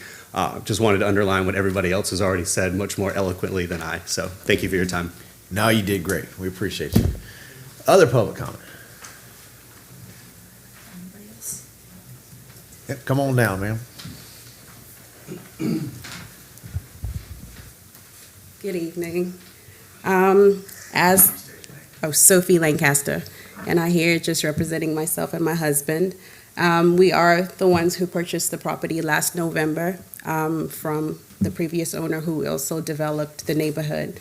And at the time that we actually approached him about purchasing it, and it was out for sale for quite some time. And when we looked at it, we thought it was a unique piece of property and made an offer. And at some time, we didn't move forward with the offer. But we got a call from the realtor, and she asked us why we didn't move forward with the property and purchasing it. And we mentioned the terms that we wanted. And she says, well, he has been approached by a national builder, but he says he prefers to work with you guys. So what can we do? What terms are you looking for in order for you to move forward? And we were able to come to an agreement, and we moved forward. So I guess even when I look at the original owner, with the fact that he was approached by a national builder who was probably willing to pay him the asking price, but yet he considered my husband and I instead. And I believe that he wanted to probably preserve the community in the way that it is because when we're building, we're considering what is around. We're, again, your neighbors, we live in this community, so we are not coming to just trying to make this profit and make the people who are in that community feel uncomfortable. But a lot of the things that I've heard, I mean, some of the terms that I've heard, that we're building townhomes, as you know from the previous meeting, that we are not building townhomes, it's single-family homes. And that currently, if you look at the lot, even prior to us purchasing it, it was outgrown. It is cleared. There is no like wildlife. It was a clear lot that pretty much was used to dump some of the land from the sites that were being built. So I kind of looked at it as an eyesore. So now my husband and I have an opportunity to put something beautiful that works with the aesthetics of the neighborhood. And we're not coming to bring the values of the houses down. This is going to be a separate development, a different neighborhood. And working closely with the civil engineer, we're wanting to do something that will make that area developed and look and be suitable for small family homes. So thank you so much for the opportunity to speak. Thank you, ma'am. We appreciate you. Other comments? Did you find a speech, Ms. Evans? I was just going to look at a couple notes here. Thank you for allowing us the opportunity to speak with you tonight. A couple of things. We feel, Alan and I have always felt that people own property and it's not our place to tell them you can't do something with your property. However, when what they want to do is going to indirectly affect their neighbor, then we have to step in and say, hey, wait a minute. And there's a couple of things. The density that they're talking about really does increase a risk for us personally, because we own a horse farm. Alan trains horses for a living, and horses to a neighborhood are an attractive nuisance. It's just like the neighbor with the swimming pool. It's up to, all of a sudden, it's up to the owner of the swimming pool to keep the neighborhood children out of it. Otherwise, they might suffer some liability if a child drowns in their swimming pool. It's the same thing for us on the horses. And we've gone to the extents that we needed to go to. We've got double-laned fencing to keep, there's a buffer between our horse fencing and our property line. And I'll be honest, we still have times when people come over those fences into the fields with our horses to play with them, pet them. We found two little children that had gotten away from their grandmother, climbed over two fences and got into a field with a horse that would treat those children like a dog and run it down and stomp them. And had we not been out at the barn and caught it, can you imagine the liability that we would have faced, as well as what would have happened to those poor children? So that affects our request for a lower density. The higher the density, the higher the risk for us. We also feel that, like Alan said, the connectivity issues are very important to us. We're slowly getting built in around us, and we do need to be able to have our property be connected to all the adjacent properties from here and into the future. That's only good for us. It's good for the city of Newberry. And as Mike New has told us, for the planners, the city planners, to be able to look at the future growth of our area. I do want to point out in the density remark that 232 is a very busy road, and it now is the main entrance for the equestrian center. And so on weekends, Alan and I are doing a great job of booking events. We're booked most of the year. And those are big rig horse trailers coming in and out using only that access. Is it 230? No. The road that goes into Newberry Oaks. Yeah, the main entrance. It's got big rig horse trailers, big rig RVs, shaving deliveries, everything. We already see times when people are pulling in, they want to stop and find out where they're stabled, and they're on the road and people are having to come around them. So you've got all that added traffic as well. So these are all things just to influence you, hopefully, to consider just keeping them at a reasonable density is what we're requesting. And of course, we're really, really strongly requesting the connectivity. We feel super strong about that. I can't think of anything else right now, but those are our big points. Thank you, ma'am. Appreciate it. Other public comment? Thinking about it? Going once? Going twice? Okay, we will move along. Okay, now the applicant has an opportunity to cross-examine. Did you hear anything that you'd like to address in any of those comments? Thank you, Mr. Mayor. So the property is actually 6.95 acres. It's not under 5 acres. We actually have, when the property is purchased, title work, survey, it's over the 5 acre requirement. So the roadways within Newberry Oaks are public right-of-way. The city doesn't actually define what a major roadway is. A major roadway could be these local roads, so it meets all the criteria for the planned residential development. Now, for the connectivity, if they're concerned about density residents coming onto their property because of their horses, then why would they want a roadway connection to it? Considering it's their own personal property that is ag farm, then mine is to the north. The development is not required to build a roadway through somebody else's property to provide a secondary access. Yes, interconnectivity is important, but only when it actually serves interconnectivity purposes. 12th Road is a public right-of-way. By state statutes, property cannot be landlocked. So we have the legal right to connect that right-of-way. But having a connection either to the north or to the east to uses that either now or in the future may or may not come up. The concern is additional traffic coming into it, but there's no roadway connection to them currently, through the east or to the north.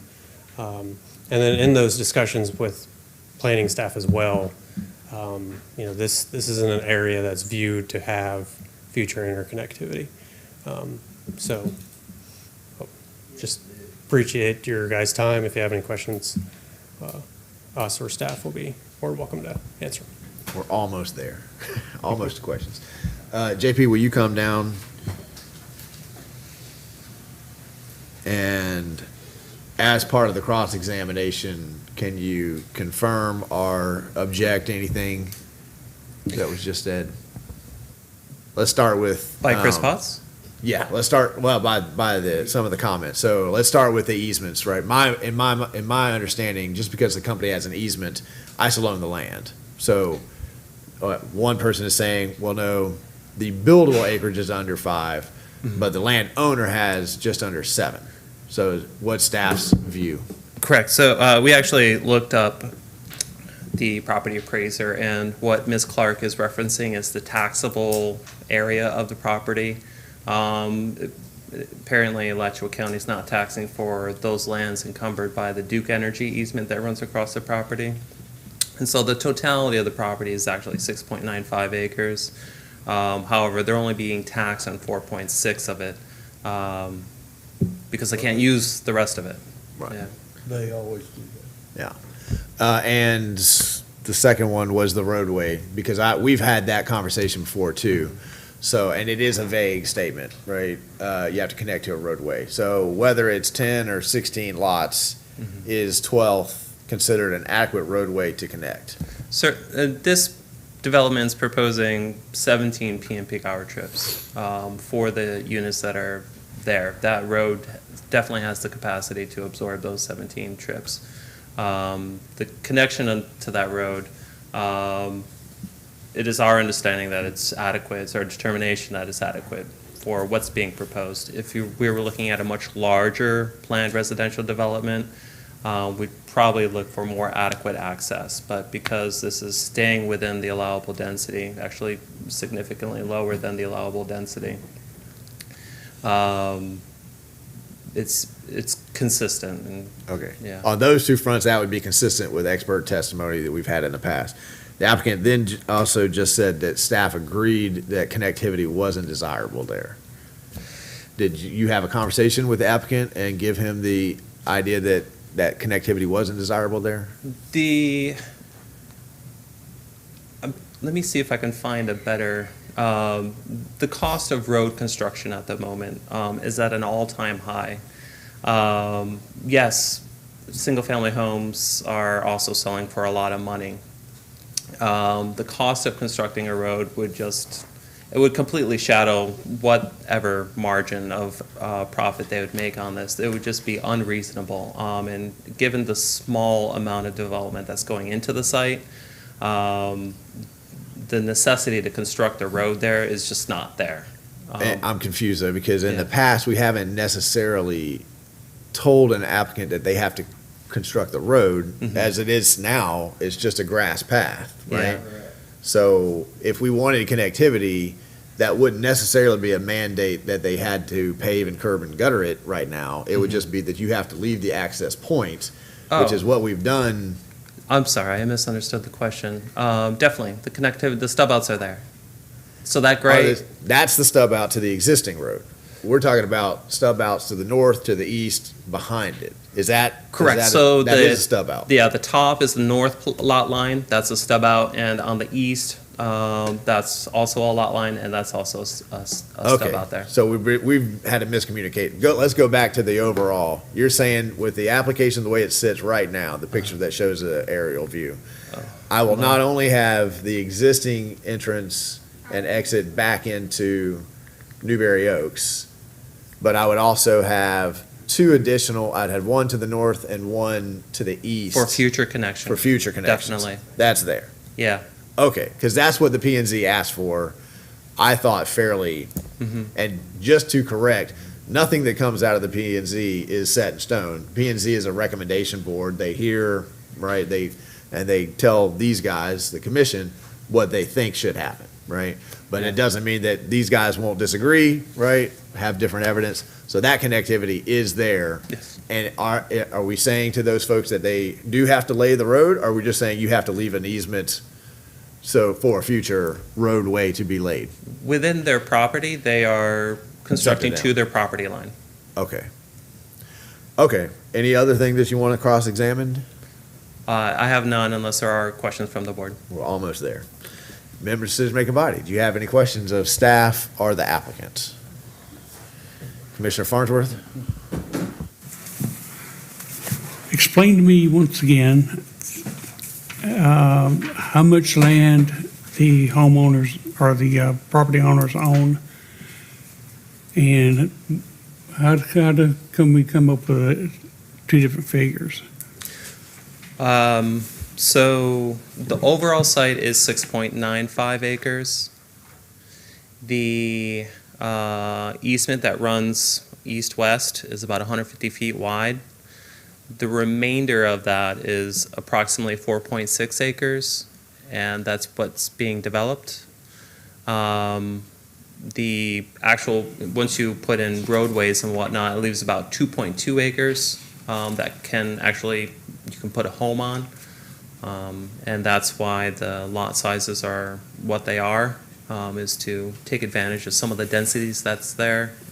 Do the property owners own that easement? Oh, sorry. Yes, so they do own the land. They don't own the easement. The easement belongs to Duke Energy. An easement is essentially just a right to use land, but it does not give you ownership of that land.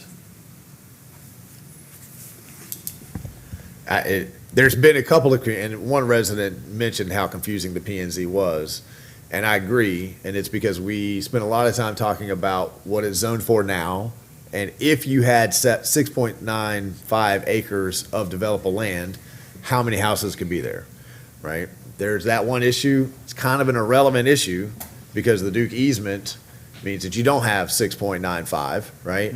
So that's where you get what the applicant could build there right now without asking for anything else would be somewhere in the neighborhood of 8 to 10 homes, right? Not changing anything. The applicant has to get the utilities and the road through that easement back to the lot. That's going to be an additional cost. They are asking for a higher density to make the project financially feasible. Now, at the P&Z meeting, there was some discussion about the density, but the bulk of the objections of the people who spoke to the duplexes and the townhouses. So the P&Z got to a point of a compromise between saying no duplexes, no townhouses. We will give you a higher level density, but it was 4 homes, because my memory wasn't 17, it was 16. So we'd meet in the middle, because the original request, I think, was for 20 with duplexes and townhomes. So they got a mid-ground density out of it, no duplexes, no townhouses. And in the moment of the P and Z, the bulk of the folks were good with that compromise. Since then, there's been more thought about the level of density, and so there's concerns about the increase in density. But that's the lump sum. Do nothing, they could build 8 to 10, right? Or try to figure out something that makes it more manageable. The P and Z was pretty firm about the connectivity, but we've addressed that, that's there. We just somehow miscommunicated that it wasn't there. We were talking about different things. So now the neighborhood has said, beyond the townhouses and the duplexes, which I'm sure they're grateful we're next at the P and Z, they're still overly concerned about the level of density. So it's a difference from 10 to, because I believe it was 16 at the P and Z, that's what I remembered. So it's a difference of 6 houses, right? So I guess my question to the applicant would be, is there something between 10 and 16 that makes the project move forward and still is financially viable, or is 16 houses the least that you can go to make this project work? Is there another compromise to be had, or have we compromised ourselves out? Well, so again, this is just zoning. So with any planned development, we're asking for a maximum that we can't go over. So by land right, it's 4 units per acre. So 4 times 7 is 28. We're actually cutting that back down to a maximum of 17, which is just under 2.5 units per acre. So again, that's a theoretical maximum that we're requesting in the plan development. Commissioner Coleman and then Commissioner Clark. So you're using all the acreage to come up with how many houses you got in there, but you only have 4 point something that is buildable acres, but you're using the almost what the 3 acres. This would go a lot quicker if we let one person talk at a time. Mayor, I'm asking you this question. So is it on the 4 acres, or is it on the 6? Well, it adds up. It's the. In reality, it's 8 to 10. Now, I think the applicant has every right to affirm that the zoning there gives them the right of 28, but in practice, we're at 8 to 10. Yeah, but that's what causes the confusion. Yeah, but the verbiage, if I'm not right, am I right, is buildable acreage. Right. Well, then it's 4 point. Right. So that would, okay. It ain't you. Which is how we got to the compromise in the P and Z, because if the buildable acreage is generally 4 lots per acre, 4 buildable acres, 16 homes, we got to 16. So that was the conversation of how we got to, because that number generally accounts for some amount of road utilities, right, is what we're trying to get to. These will be smaller units, you know, they'll be packed in, right, in order to make it happen. Mr. Mayor, if I may, so you have theoretical and you have reality. Zoning's all about theoretical, which is the total acreage. So the buildable acreage is out the window when a zoning or land use change comes in. It's what the total acreage of the actual owned property is, because of the underlining land use. So that's why we're referring to the 6.95. Then there's the reality of what you can actually build, which is what you're referring to as the 4 acres. But by land right, you're allowed 28 units. So for example, if townhomes were permittable in the RSF2 category, we could squeeze in, if feasible, 28 townhomes within the 4 acres, because we're allowed 28 units, even though a majority of it is taken out by the Duke easement. So that's why we're allowed a total of 28 units based on the land use. So the reason for our capping of the 17 is to allow flexibility if right now we don't have areas solidified as far as stormwater goes, roadways and that sort of thing, to build in a little flexibility if there is a chance based on stormwater design. The maximum we're capping ourselves at is 17. So if you look at it from a 28 to a 17, in the example I gave for the townhomes, the most townhomes we could get would be 17 compared to what we could now is come in and put in 28. So that's why you have to look at the land in totality, not buildable, because zoning is based off the total land acreage, not constraints or buildable land. Is this property already zoned for townhomes? No, it is not. So you can't use that? No. You were hypothetically saying. Hypothetical, because when you have total Right. land, you're allowed 28 units. However you squeeze in that 28 units Okay. is how you squeeze it in. The other reason for the request and the reduction in lots is, as John Paul mentioned, is construction prices.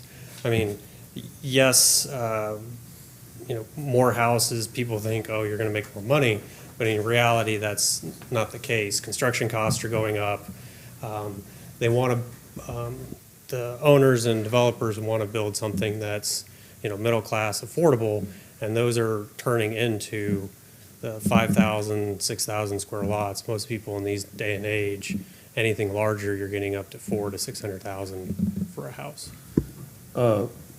One other question, when the owner bought this, was there any type of misunderstanding of this piece of property when it was bought from, I assume, Mr. Weisman?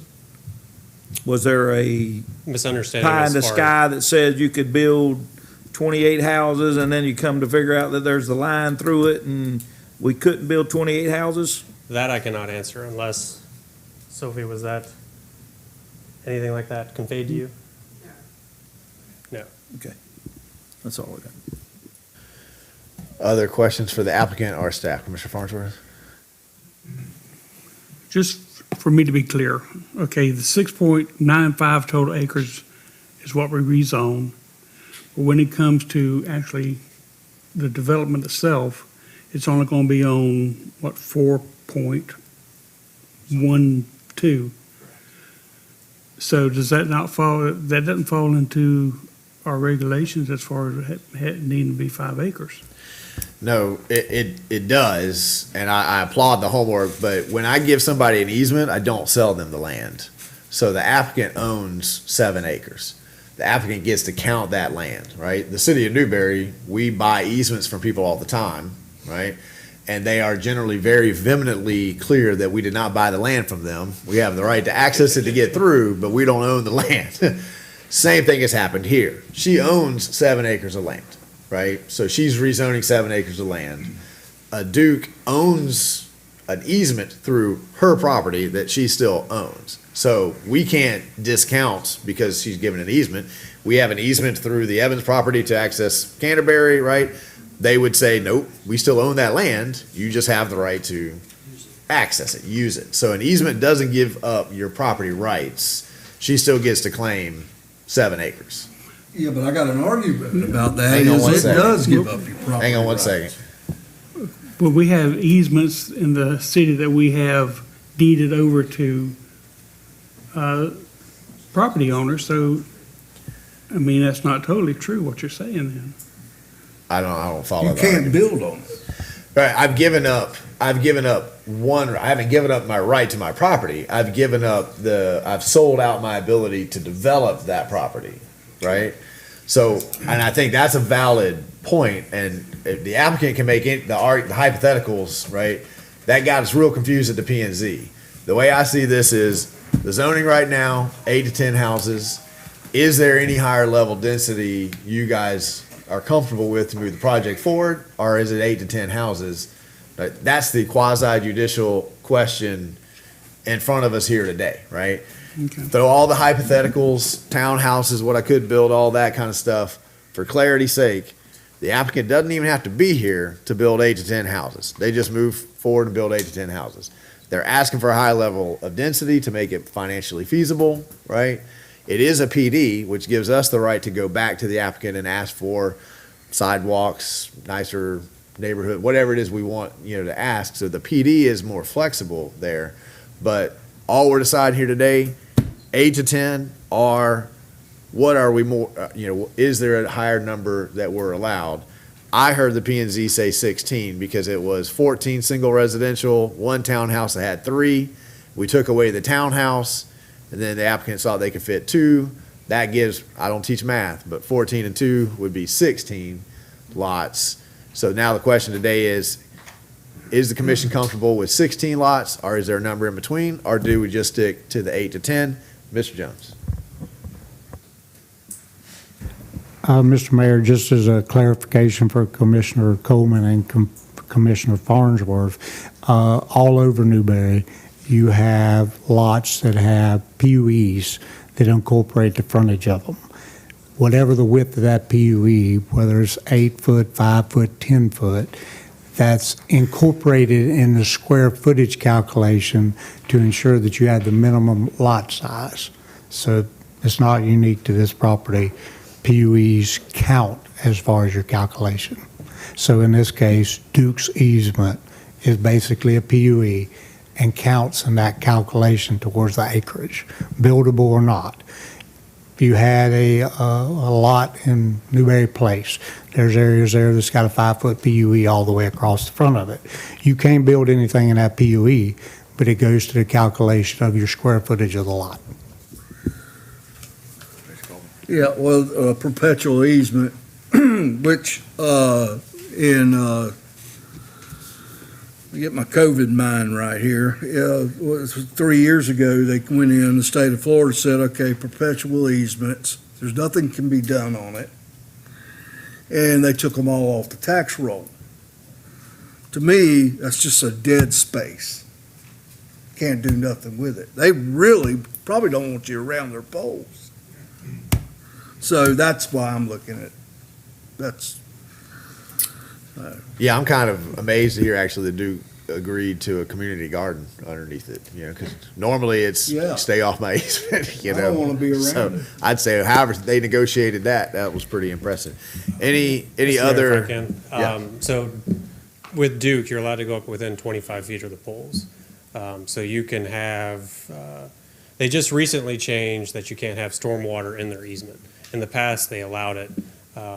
They allow you to grade in it. You can have utilities cross it, roadways, plantings. You can have trees in Duke easements. They just have to meet certain height requirements.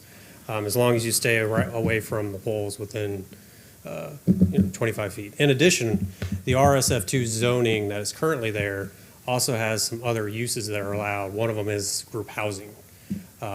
So in our PD, the only use we're going for is single family. So there are other uses that RSF2 that we're eliminating that would be actually not advantageous for the current zoning.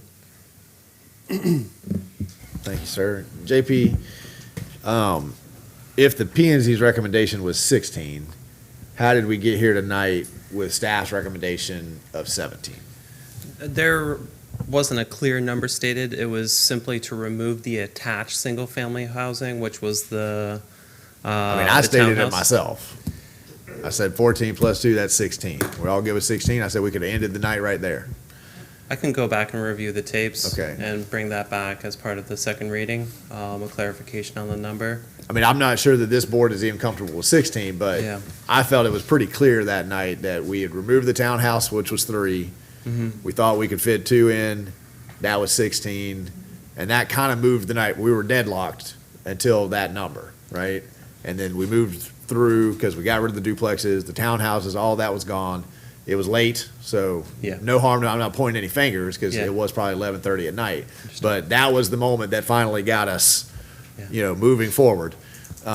So as soon as the applicant said 17, it was a trigger in my brain of, well, how did we get back to 17? So I remembered the P&Z recommending, and I believe when they made the motion, which passed 4-1, right?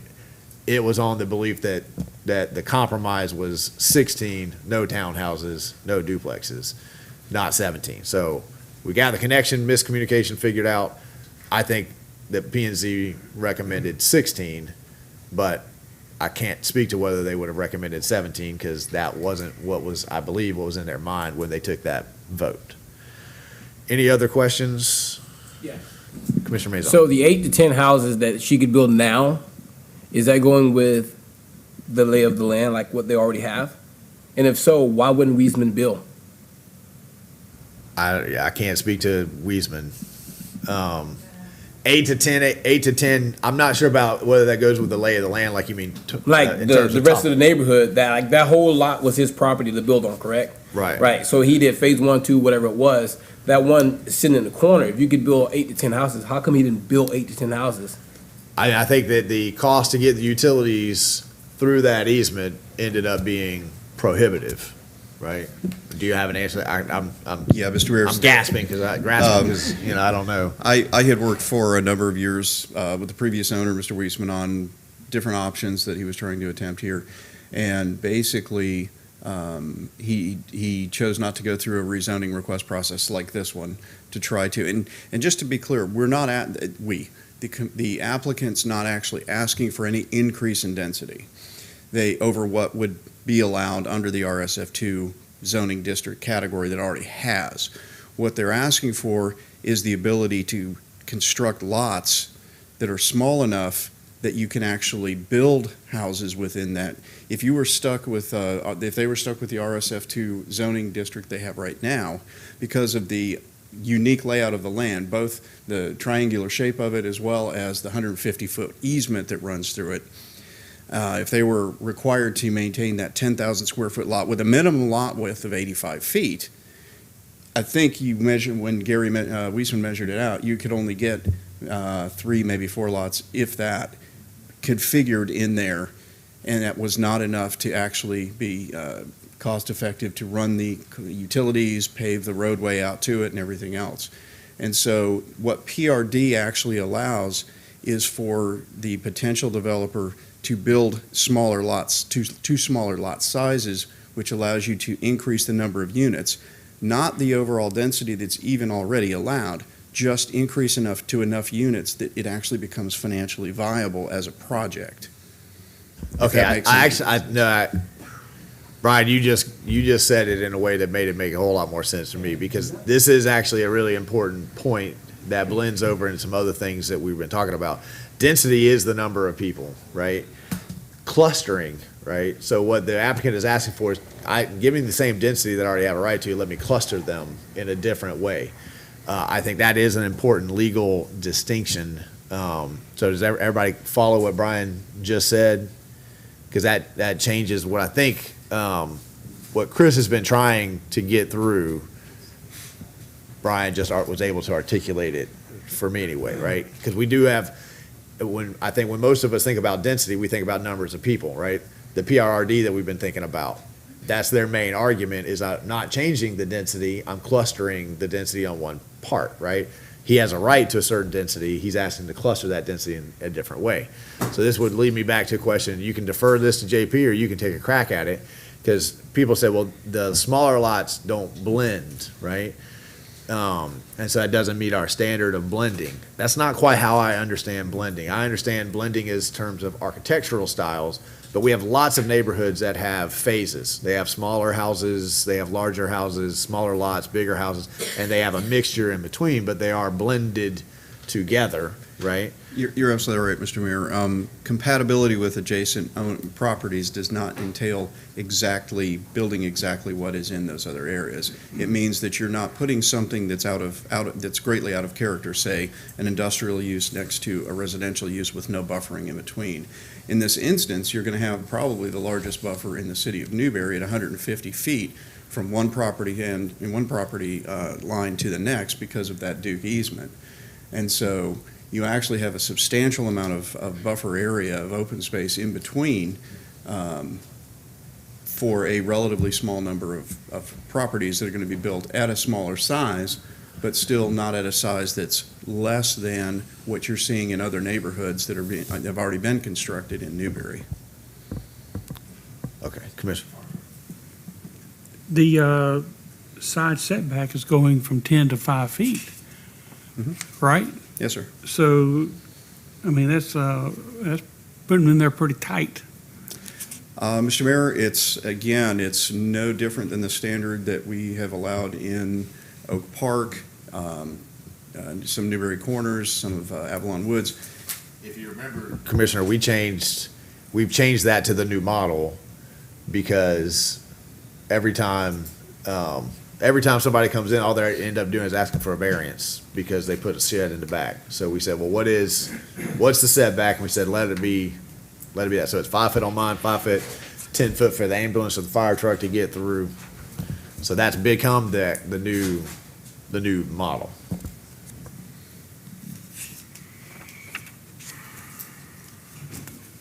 Other questions from the applicant or staff?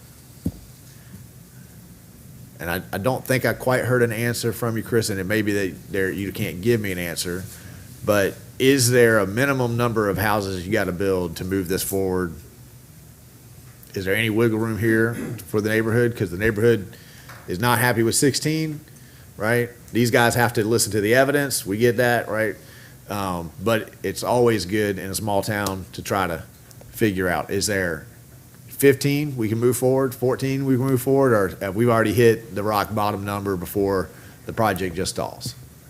I'd have to confer with the developer, but my understanding is that that is getting to the point of where the break-even point. Okay. Okay, if there are no other questions from, and our attorney just left. Yeah, you might need to wait a second, so. I could play her part, substantial and competent evidence. Yeah, that's what she's gonna say. Yeah. And I mean, in this case, it is a good reminder, right? Because we need to listen to people who are the experts telling us what will work, what won't work. We have a P&Z recommendation on 16 houses. We have a staff recommendation, which is unclear, 16 or 17. On all the other points, there's agreements, right? The P&Z is 4-1, right? P&Z was 4-1. Any other questions? I really feel like I need to wait for the attorney to say that, but, so if anyone could ask anything in the interim. She's coming. She's coming. Yeah. All right. Well done. Well done. You got here just in time to advise the decision-making body as the applicable law and the factual findings that must be made to approve or deny the application. Mr. Mayor, substantial and competent evidence needs to be found in order to approve or deny. I knew that's what she was Yeah. gonna say. Man, I got to go to law school next week. Thank you, Madam Attorney. Okay, now we will enter into deliberations. Ladies and gentlemen, once a motion's on the floor, we'll be back to public comment again. So don't feel like you're not going to get a chance to speak up again. If you talked during the first time, you still get a chance to talk. You get another 3 minutes. Any last deliberations? I mean, to me, this seems pretty clear cut, right? Is there something in between, right? Or all the evidence, the expert evidence has said 16 will blend, the infrastructure, is there a compromised position here? What are we feeling? Anybody reach for the mic? I think it comes down to like, how many houses can she put on that property and profit? I don't know if that's what you guys are getting, but that's what I'm getting at. How many houses can she put there and profit? Because I kind of feel like she got bamboozled a little bit. Okay, Yeah. straightforward. I'm a straightforward guy. So I kind of feel she got bamboozled, so we got to compromise with something to where she'll come out with something. And so how many houses would that be? 16 is a lot. And I mean, I agree with you when you say the lay of the land, the neighborhood. It's not necessarily how many, it's how it looks. And I'm cool with that, but I mean, 16 is a lot. I mean, I'm looking at the land, I'm looking at the triangle, I'm trying to 28 without a hotel is, that's a lot. That's just my opinion. I mean, I appreciate you getting us started. Yeah. I want to be able to put some houses out there, and I want to be able to put more than 10. But give me something here. Is it 12? And she'll profit from it? I think we're kind of like hiding from saying that, but I'm gonna say it. Okay, I'll be the developer for her. How many houses can we put on our property and she make money? Commissioner Coleman. The way I look at this is that, I feel for them. I really do.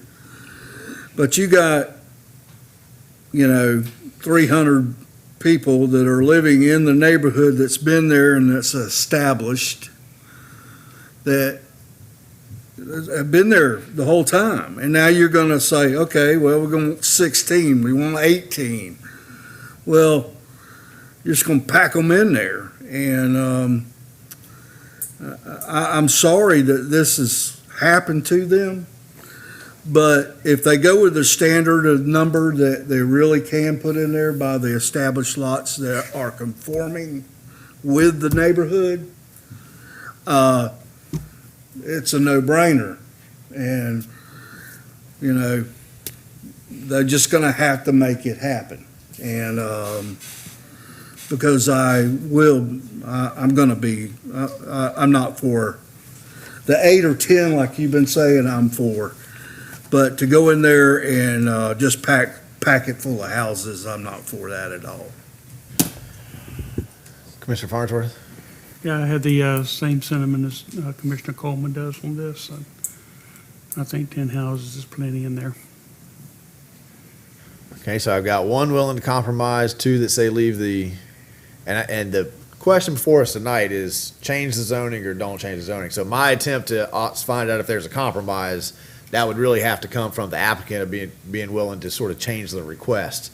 What they're asking for is what they're asking for. So it's either let them have it or say no, right? Because that's what, in the quasi judicial, that's kind of where we're at. So it's either 16 or not. Is that what I'm hearing? Well, unless the applicant takes the podium and says, hey, I'd be willing to accept 15 houses, right? Okay. Because I think P&Z was comfortable with 16. I think the bulk of the people that came that night were comfortable with 16. They were happy about the no duplexes, no townhouses, right? So I think it's a question of, you know, but I think the appropriate thing for us is just say yay or nay on the request. Now, if the applicant says, hey, I'm reading the room and it doesn't seem like I'm going to get a change, I'll accept a lower density. That would be on them to say right now. Our job is change the zoning or don't change the zoning. If you don't change the zoning, they're back to the 8 or 10. Commissioner Clark? Before I get into the yay or the nay too, the fire chief's sitting right here, and we haven't spoken a thing about getting through a neighborhood that's already people on the roads. I know people that live there, you can't hardly get through there. We got a fire truck, we got the Quint coming, we got these big apparatuses. Now we got to go down there and turn and get back into this neighborhood. Chief, is there a safety concern to be had here with where this may be going? You didn't swear in? Oh, chief. He's new. No, you gotta come back and we'll swear you in. Yeah, Madam Clerk, if you'll swear the chief in and, yeah. Just turn and face the clerk there. State your name, please. Michael. Do you hereby swear affirm the testimony you're about to give is the truth, the whole truth, and nothing but the truth? Yes. You have to do this. And you only get that one time, chief. I get that one time. That's it. Mr. Mayor, Commission, I'm not super familiar with the neighborhood. Roads have to be at least 20 feet wide. That typically allows one vehicle on one side to park in order for us to get through. It's hard to police areas where 2 cars want to park right next to each other, and then that makes it extremely difficult. You know, fire trucks are right around 10 feet wide. So yes, it can be a problem to get there. If they're going to build 8 houses or 10 houses versus, you know, that size, as long as the roads are big enough that it's not going to affect us at all. Okay, as long as we have access to get in there. It's really just about the road size. And I just want to be clear, because there was a comment made about Newberry becoming a joke. And, you know, we've gone through 2 fire chiefs here. So there's one fire chief that started this process and you've come in on this. We wouldn't have staff's recommendation for approval if we couldn't get ambulances and fire trucks. Yes. That's standard. If that answer was we don't know, then we wouldn't be here with staff's recommendation. So I just want to make sure the level of professionalism in the city of Newberry is at a point where we wouldn't be here if the answer to that question was no. Is the process would happen if this was approved, or whatever it is, 8 houses, 10 houses, 16 houses, a site plan would be developed by the developers, and they would come in, and the fire department would look at that site plan, and we would have to approve the size of the roads, the hydrant location, and then make sure the height clearance is there in order to get our vehicles in and out. So that would be handled accordingly. Any other comments? Are we ready to call the question? Mr. Martin, you got anything you want to add? No, just more to put my feeling, I guess, publicly. You know, I get to a certain point when we're trying to get square pegs and round holes. There's a lot of discussion. I don't like doing things on the fly. So I'm not inclined to change the zoning at this point because for me, somehow it just boils down to an issue that was created between the buyer and the seller. And I really am not comfortable putting the city and/or the residents of the neighborhood kind of either in the middle or in the position of having to try to rectify where we are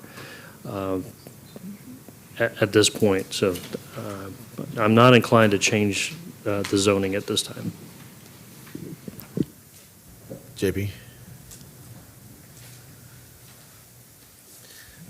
Without knowing the future, if a majority of the board is under the impression that they would be denying the request for zoning change, I'd ask it be made clear to the applicant what would be acceptable to the commission and continue the item for them to have an opportunity to go back to the drawing board and work on pro forma or market analysis that would work for both them and the city. I mean, I think that's a fair question, and it sounds to me like the majority of the board is not willing to move forward with the rezoning at this point in time, right? And I guess that, you know, because I agree 100% with Commissioner Martin, we don't negotiate on the fly up here, you know? So to me, I think the question is there a number between 10 and 16 that you are comfortable with, that you would be willing to hear without having to say a number, right?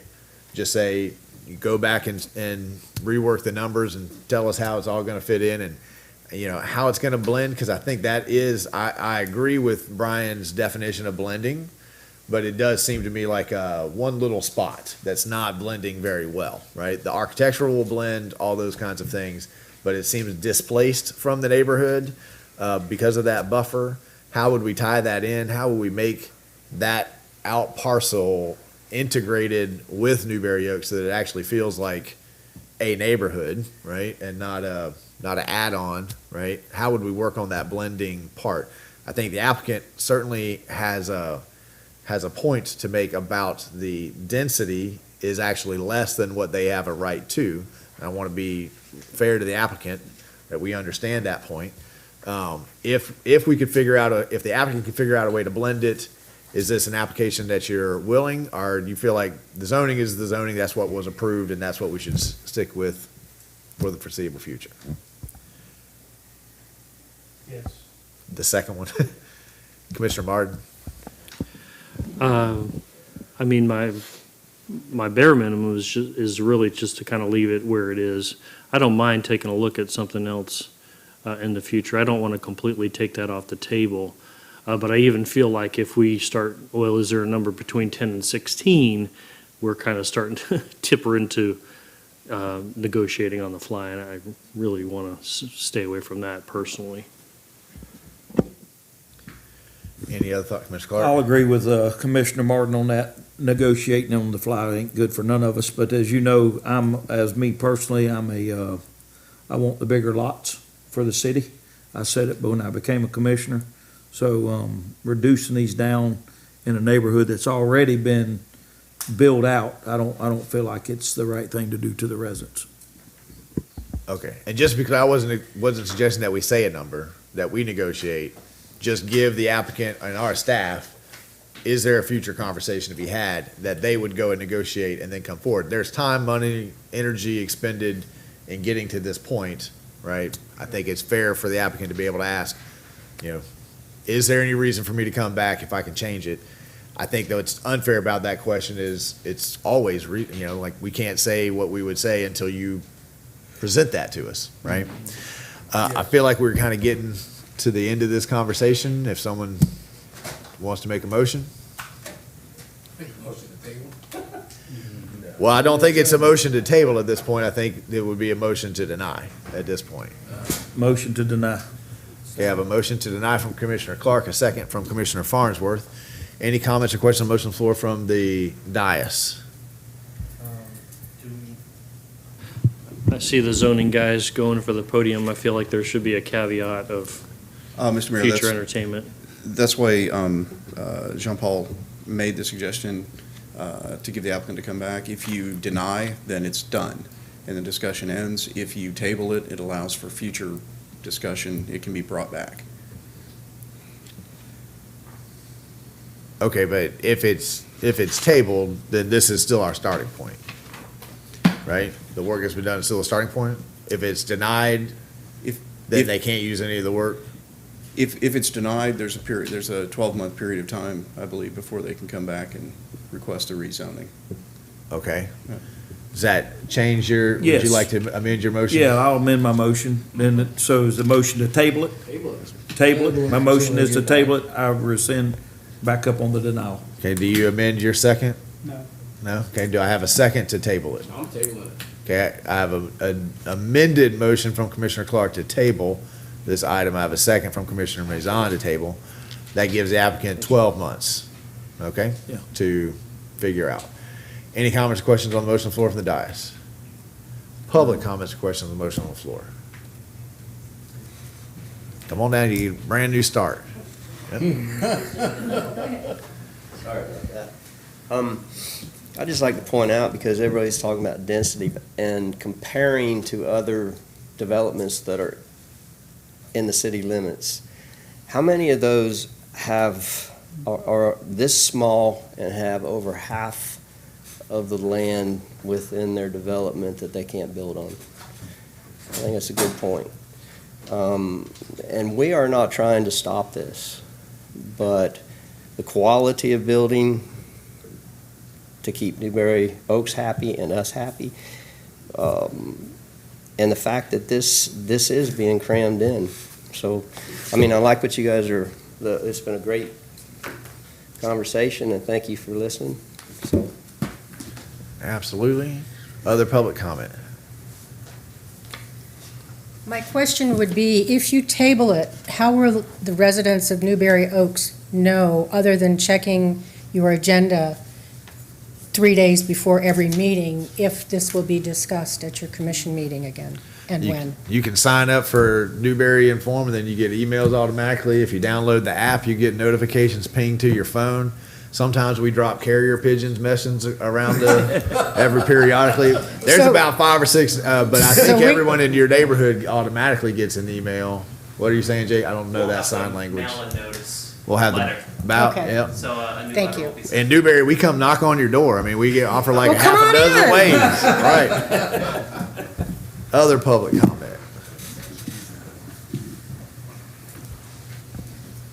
I'd like to thank the board for their time tonight. We'll come back with alternatives. I'd just like to bring up the point of different sizes within different developments.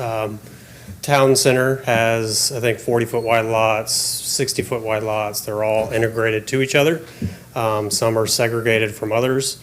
Avalon Woods has 40, 50, 60-foot wide lots. Alachua County has the same thing. So having a little piece of property off to the side,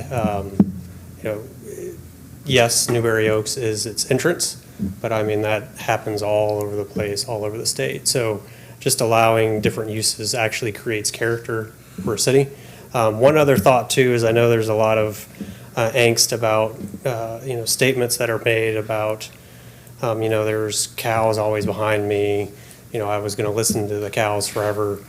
But, as you think about development rights, think about individual landowners who come in and say, hey, I want to build a shed or a roof, and their neighbor coming in and say, well, no, I don't like the color of your shingles.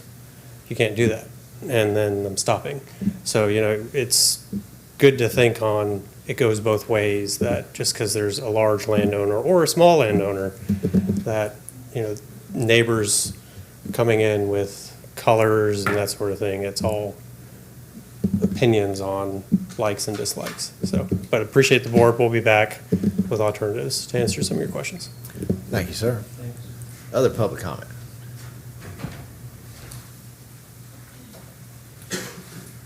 Good evening. My name is Bill Miller. First, I'd like to thank the commission for the meeting tonight. Thank you for hearing us. I'd like to thank the wonderful people who spoke on our behalf of Newberry Oaks. They're fabulous. We've got a great neighborhood. I don't want to deny Ms. Lancaster the opportunity to build and be part of our neighborhood. It is a wonderful neighborhood. I've been there for 15 years. I love it. The problem I'm having is there's been so much double talk going on from numerous people. At the last hearing we were at, the zoning meeting, we keep hearing about density, and there's not going to be a change in density. The reason, this is from the meeting, the minutes from the meeting. Chris Potts, the Director of Engineering. The reason we are here is that the land is undevelopable from an economic standpoint.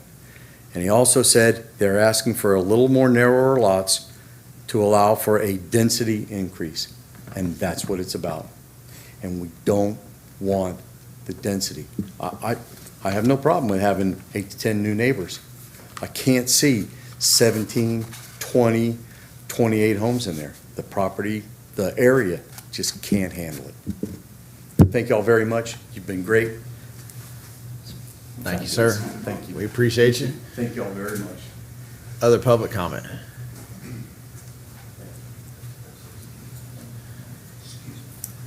Proud to welcome back another Florida Gator. Born and raised, always and forever. So one thing I want to say is first and foremost, Newberry's not a joke. Not a joke at all. I'm not sure where that comment came from or anything like that.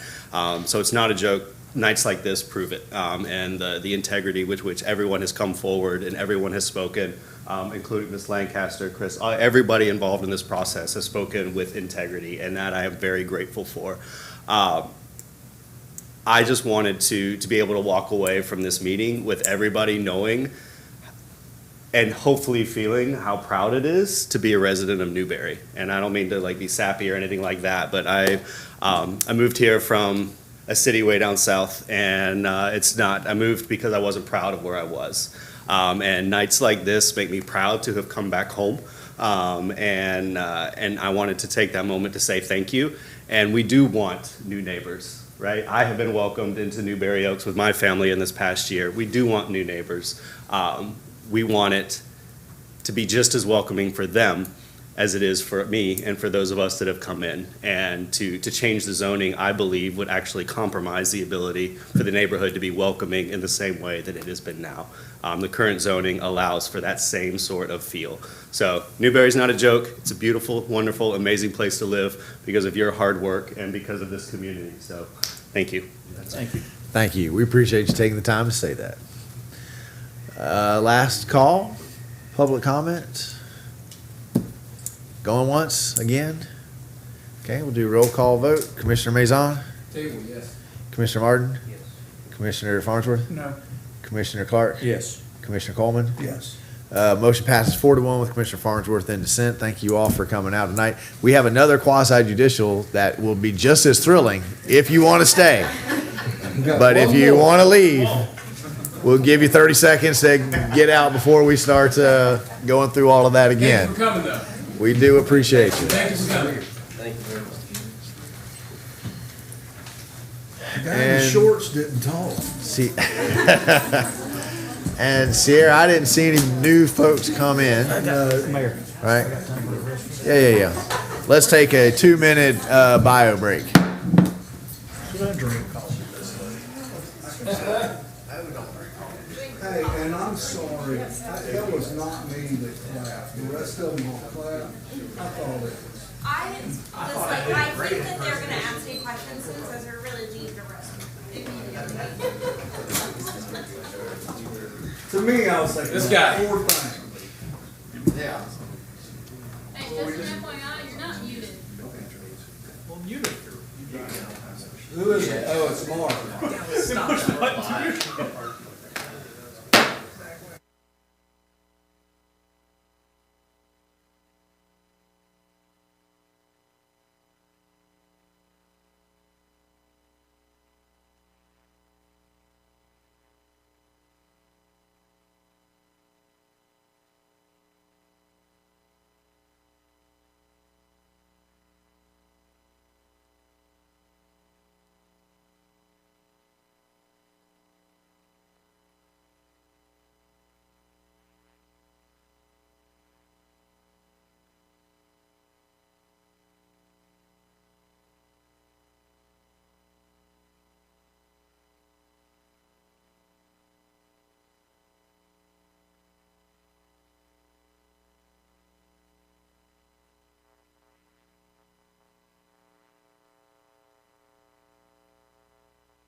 If I could recall any city commissioner, come on back.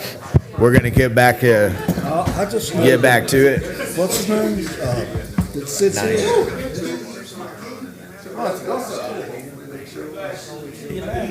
All right, ladies and gentlemen, we're going to go ahead and call this meeting back to order. Just as a reminder, we are still in quasi-judicial. No one new has entered the room, so I'm not going to go through all of those procedures again. I'd like to begin by asking the attorney to read the resolution into the record for us, please.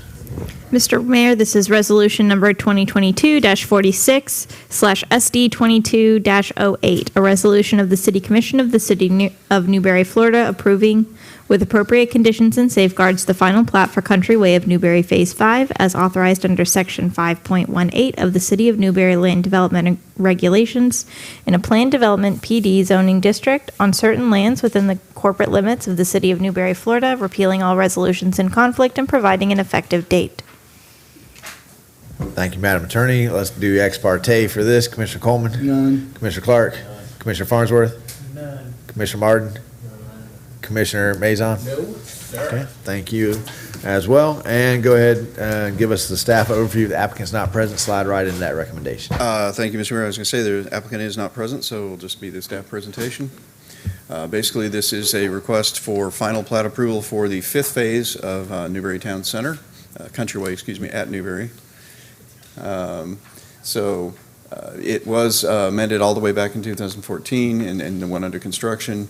On March 22nd, 2021, Commission approved the construction plans for Countryway of Newberry at Phase 5. It's part of the Countryway of Newberry. Whoa, what happened? There we go. Land development, this phase represents 73 total lots out of a total of 365. It is one of many, 6 and possibly 7 phases in the subdivision, and it's approximately 11.04 acres. Of course, that gives you the aerial of the development, and the yellow outline is the area in question. Here, the red outline is the area in question. And there you can see the actual layout of those. It's more of the cottage design area of Newberry Town Center. We already talked about this, 365 total developable lots on approximately 105 acres. This will be 73 of those 365. It's all detached single-family homes, and the gross density is 4 units per acre or less, in this case less, actually, of the total 365 units, and be served by Newberry Centralized Water Wastewater Systems.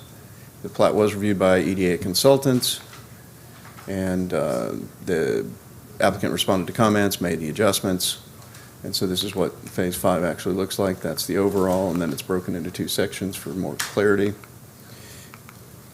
And staff finds proposed surety agreement to be in compliance with the city's comprehensive plan and land development regulations. So there was a surety in place since February, but the applicant decided not to actually seek final plat approval with the surety. He went ahead and built out all of the infrastructure, and so it's all complete. The only thing we're waiting on now for the city to actually accept the infrastructure is the maintenance surety and a couple of clearances, and that'll be forthcoming within the next week or less. And so because they already had the surety in place, though, we can go ahead and move forward with approval of the final plat. So staff's recommendation is to approve final plat for Countryway Newberry Phase 5. Okay, thank you. Would the applicant, have you been hired by Tripp? Come on down. You do have an applicant here. I know, I was going to say, I really want to say ladies and gentlemen, but I'm saying Madam Attorney, gentlemen, Mr. Mayor. I want to take a moment and just introduce Mr. Kevin Smith, not the famous movie film director of things like Clerks and Mallrats and all that, but he is our Director of Survey at CHW, and he is here, and he is going to give you the briefest presentation and quasi-judicial in the history of your life. About 35 seconds. Kevin, go. Mr. Mayor, Commissioners. Good to meet you, sir. Actually, stand in front of you guys. Mr. Bryan and staff's kind of reviewed and gave you the overview. I don't have anything to add, but man, I just wanted to be here tonight to answer any questions and can just be part of the process. Wonderful. Well, since it's your first night, we'll each come up with 5 really tough questions for you. You did those before on the other item. Exactly. All right. Well, it's good to meet you. We look forward to working with you on future applications as well. Okay. I've not been contacted by anybody wishing to claim a third-party intervener status. That's going to move us to public comments. Is any member of the public here tonight wish to speak to this?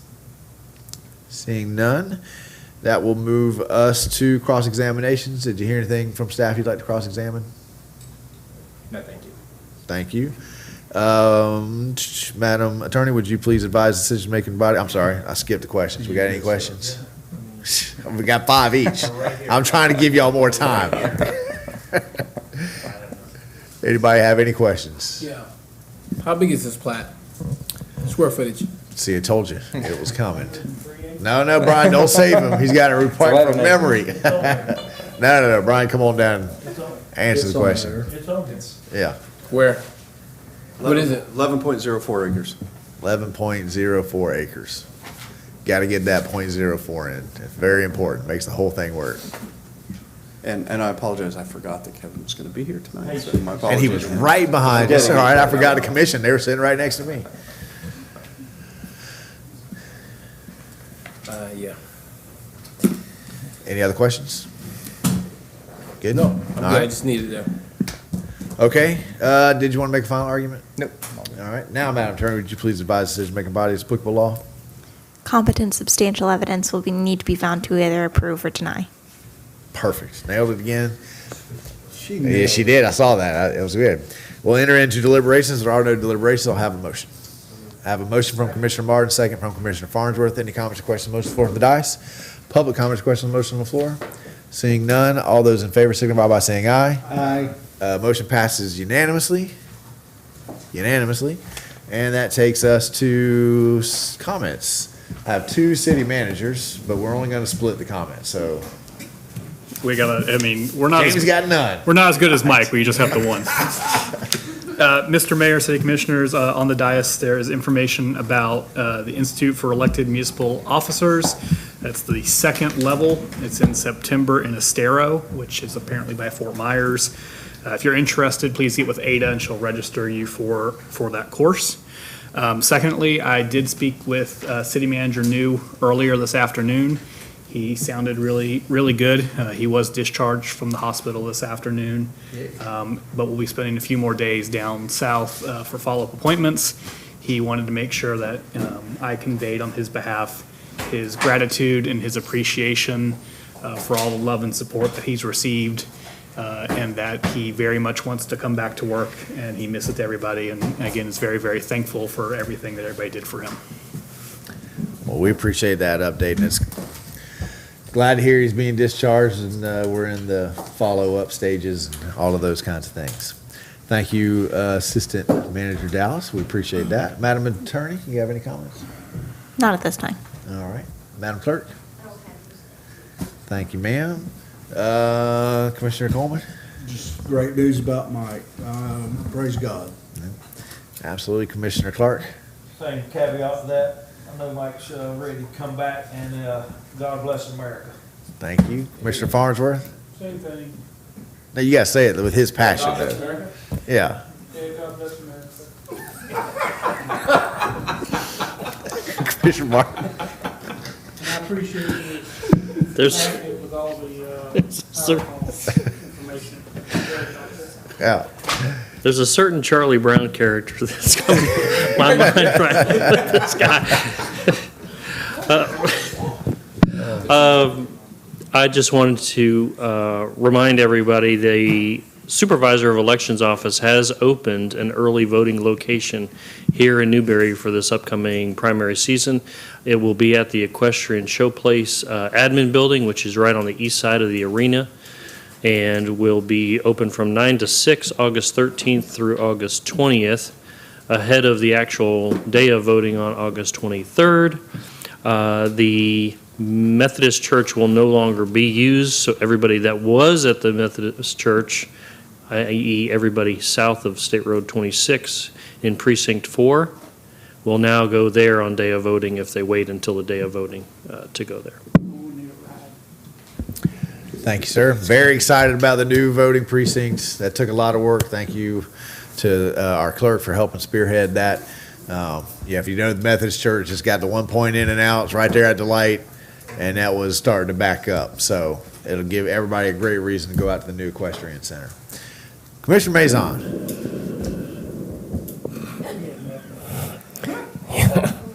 First of all, honestly, I want to say thank you to the staff. Honestly, their knowledge helped out a lot tonight. Brian, Jones, all you guys, I appreciate you. Yeah, I know you guys are waiting for that. Okay, here we go.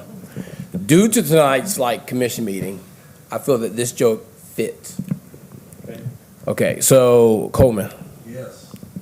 What type of tea is hard to swallow? Reality. Boom. Drop the mic, baby. I had it. You were quicker than me. You were a COVID thing. COVID slows everything down. That's good. I like that one. Yeah. I want to echo Commissioner Maison. In our current situation, our city employees, you guys have been amazing, and y'all have stepped up to the plate and rolled with the punches to such a degree that most of our residents have no idea that Mike has had an issue, and that's exactly my definition of leadership. Is you build a team so strong that you could go away and the team keeps on going.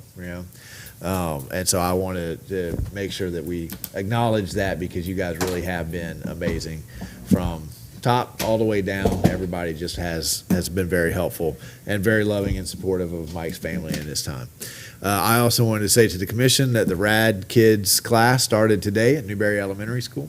If you got a few minutes and you want to stop by and see the class, there's folks from all over the county. We got UF there. We actually have 2 officers from the Florida Department of Law Enforcement who are there to check out RAD and potentially make it a statewide program.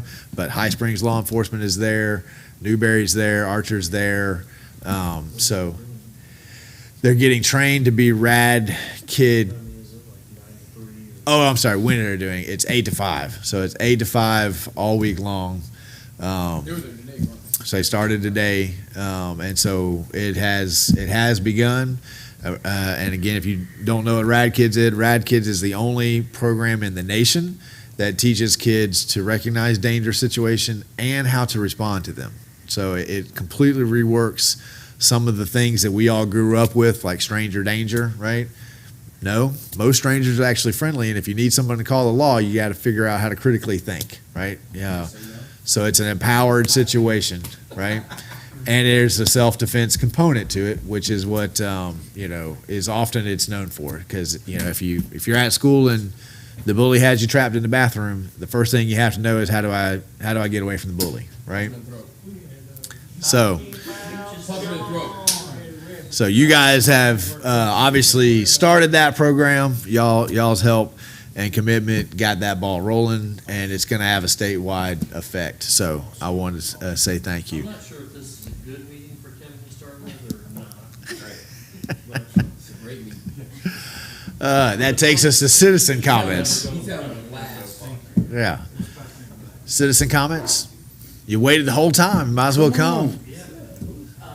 You got to come down here, though.